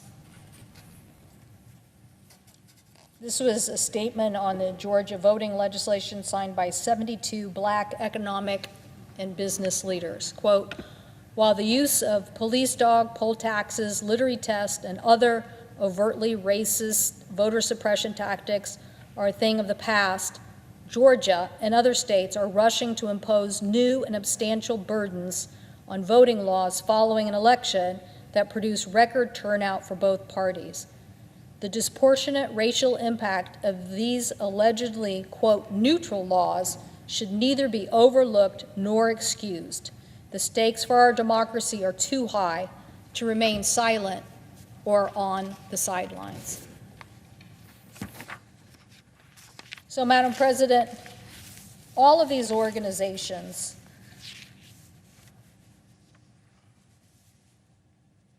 I want to just end with one last one, the Civic Alliance. The Civic Alliance is an organization, I guess, signed by 1,200 member companies that basically said, quote, if our government is going to work for us, for all of us, each of us must have equal freedom to vote, and elections must reflect the will of the people. We cannot elect leaders in every state capital and Congress to work across the aisle. We call on elected leaders in every capital and in Congress to work across the aisle, ensure that every eligible American has the freedom to easily cast their ballot and participate fully in our democracy. So these are the statements of people who are ringing the bell of concerns about voter suppression across the United States of America. These are the people who are saying it's time for us to act. They're not saying figure it out in a few years. They're not saying this is something you can deal with later. They're asking us to act now. Usually the business community doesn't get that involved in stating legislation by House and Senate bill numbers. They usually don't do that. They're usually a little more reticent. They're not reticent now because they know doing business in a democracy is way better than in some scenario of voter suppression. So I asked my colleagues to join us in getting this done. I see my colleague, who's been the leader on this effort overall, the senator from Minnesota, and I thank her for her leadership on this issue. This has been a hard-fought battle and something that she has put a lot of energy into, and I just want to personally thank her for that leadership and continuing to fight this fight. Madam President, I yield the floor. Madam President.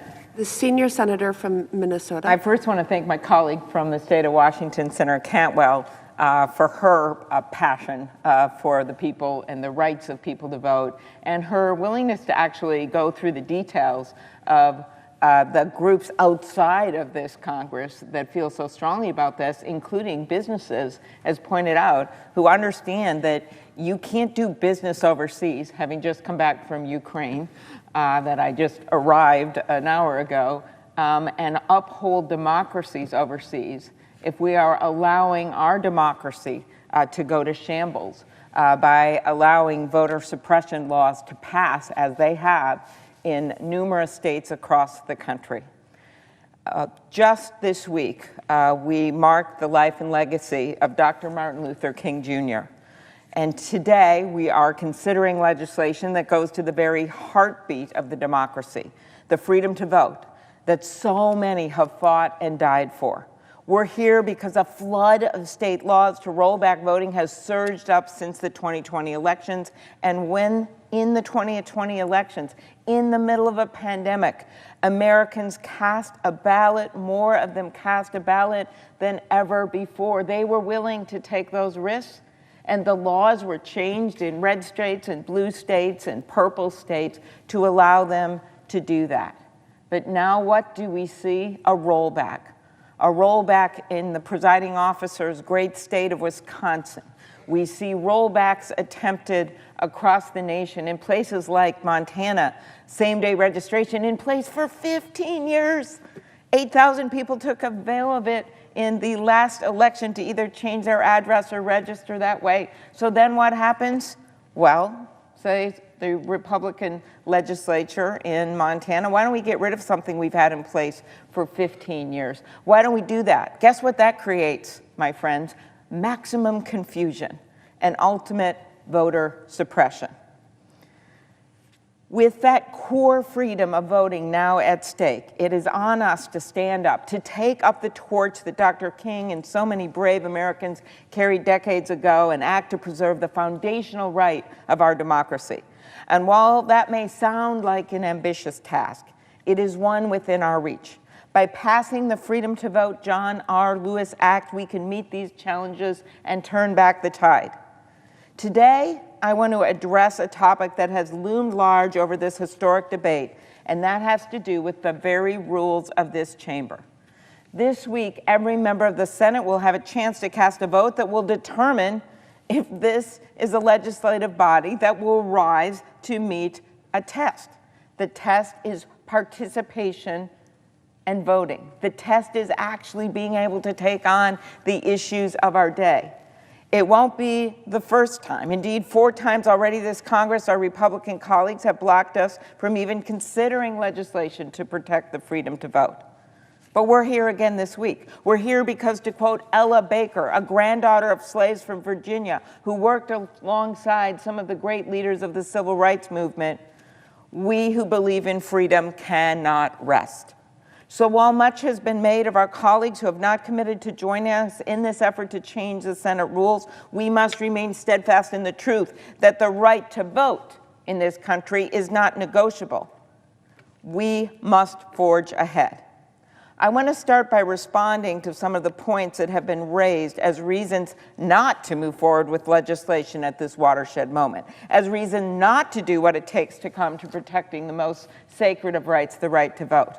Some have argued that allowing voting rights legislation to pass the Senate without clearing a 60-vote threshold would be a mistake that would open the door to somehow leading to wild swings in federal policy. I'm trying to imagine this place ever involved in such a thing, given how slowly we go and how many people understandably want to make sure we're careful in how we pass laws, but that's one of the things that have been raised for why we need some kind of a 60-vote threshold, which of course is not in the Constitution. The word filibuster, a cloture, not in the Constitution. And in fact, legislatures across this land, some of whom do very good things, do not use a 60-vote threshold. In fact, democracies across the world do not use a 60-vote threshold. The truth is this: we have tried for months to persuade our Republican colleagues to join us in supporting legislation, to work with us, to debate it. But what they do is they throw a wrench into the process and then basically walk out that door and go home. We don't have that debate that allows us to have amendments and allows us to ultimately have a vote on the bill. It is cut off from a vote. When you look at the past when it comes to voting rights, it has been bipartisan not even that long ago. But this time, even reauthorizing the Voting Rights Act, something that has been law of the land, supported on a bipartisan basis, that the President of the United States pointed out when he was in Atlanta, this time, no. Only one Republican, Senator Murkowski of Alaska, was willing even to allow the John Lewis bill to come up for a vote. But if our colleagues across the aisle will not work with us, it cannot mean that we should simply give up. A simple look at history makes that clear.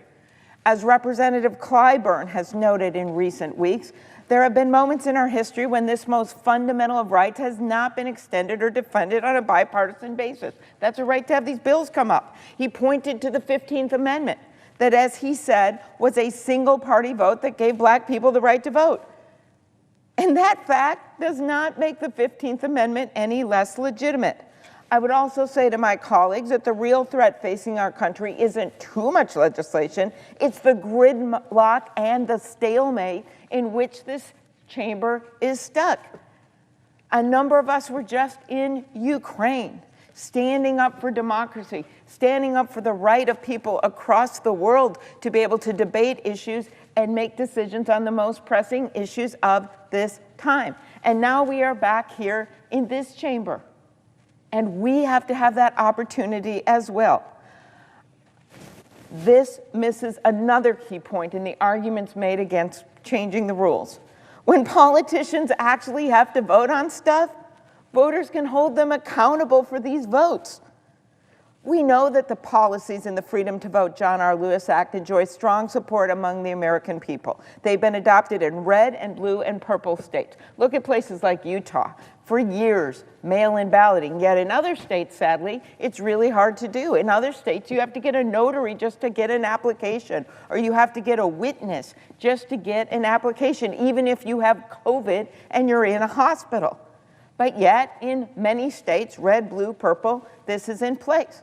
We believe, those of us that support the Freedom to Vote Act, that in keeping with the Constitution that says that Congress can make or alter the laws regarding federal elections, that this should be the law of the land. It is constitutionally supported, and Americans, no matter what their zip code, should have the right to vote in a safe way that's best for them. Arguing the Senate rules are more important than the right to vote ignores the very history of this nation.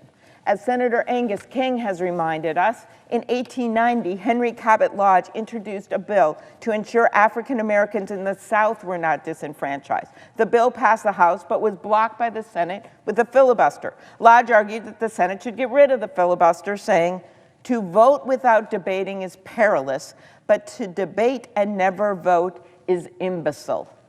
I think that kind of says it all quite directly. The Senate chose not to change its rules, and due to repeated filibusters in the years that followed, Congress couldn't pass legislation to enforce the 15th Amendment until nearly 70 years later through the Civil Rights Act of 1957.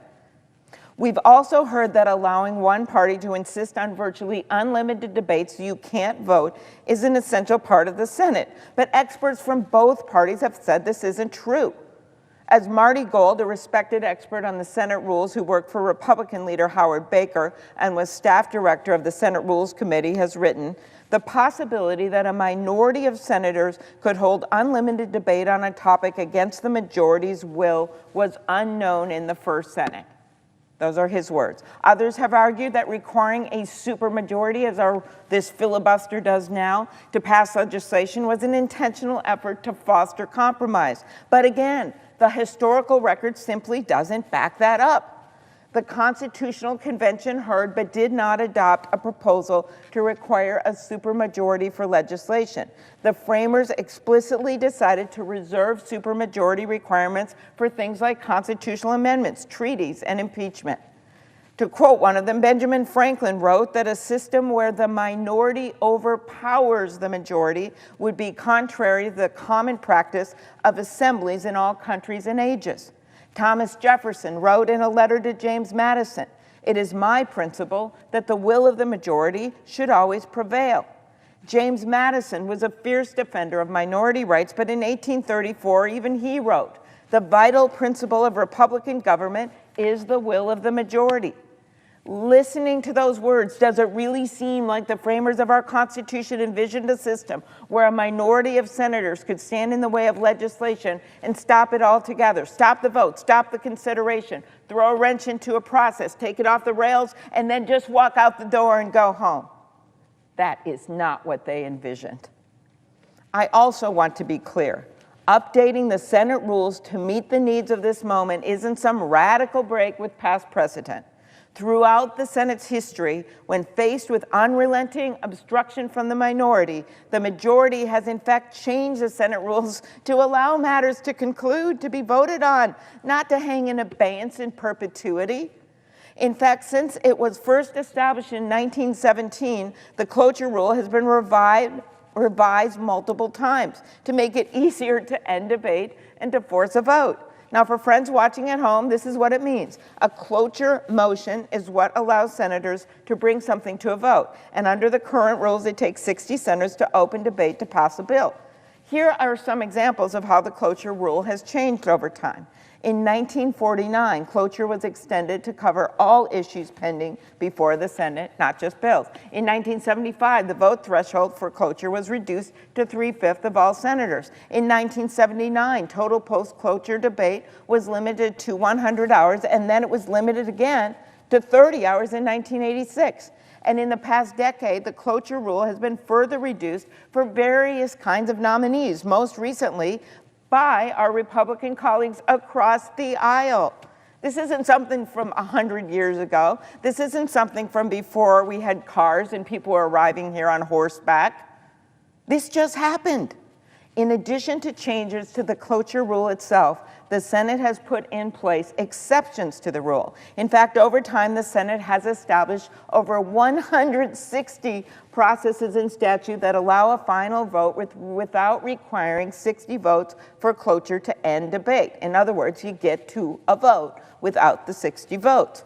As a result, we have expedited procedures, including, get this, reconciliation to pass spending and tax legislation, the Congressional Review Act to block regulations, disapproval of arms sales. I guess someone decided that was okay to do for less than 60 votes.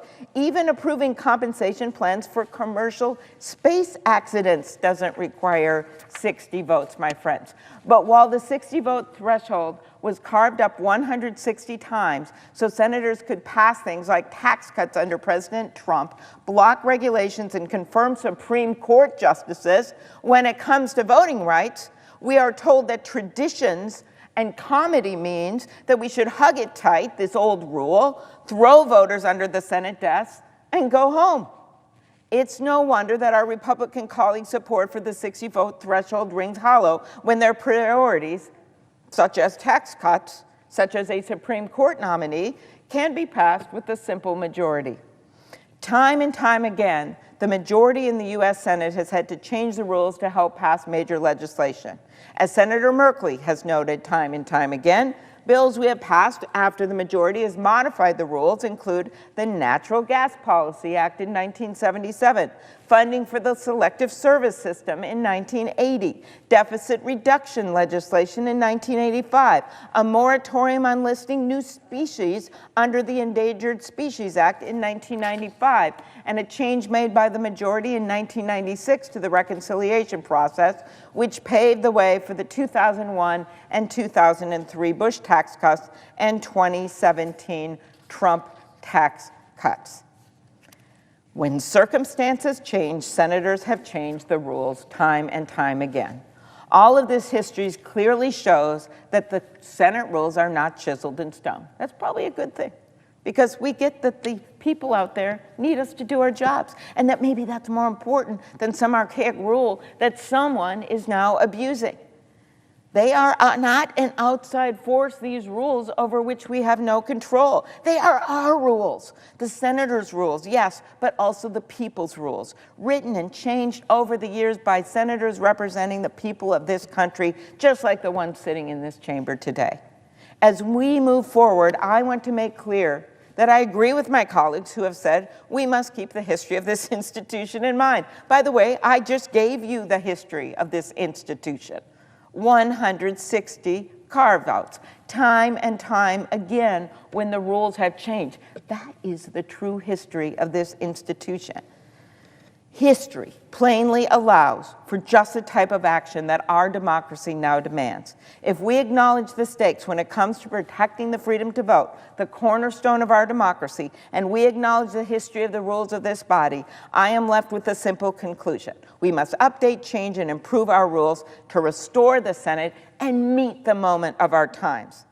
Our nation was founded on the ideals of democracy, and we've seen for ourselves in this building how we can't afford to take that for granted. I certainly saw that this weekend in Ukraine. We cannot afford to take any democracy for granted. The world is watching us, watching to see how America is taking on the challenges of the 21st century, including the threats to our democracy. Around the globe, there are those who see weakness in our opportunity. They see weakness in our democracy as an opportunity for them. Those who are hoping that gridlock and paralysis are the defining features of America, they are out there. And you can imagine what world leaders I am thinking of right now. To put it simply, if we're going to effectively compete with the rest of the world, we need a Senate that can do more than just respond to crises. We're pretty good at that. Tornadoes, hurricanes, floods, tsunamis, financial crises, pandemics, okay, we respond to that. But what about those long-term challenges, like slowly but surely eroding this democracy with voter suppression? There is so much at stake here. We must get this done. Thank you, Madam President. I yield the floor.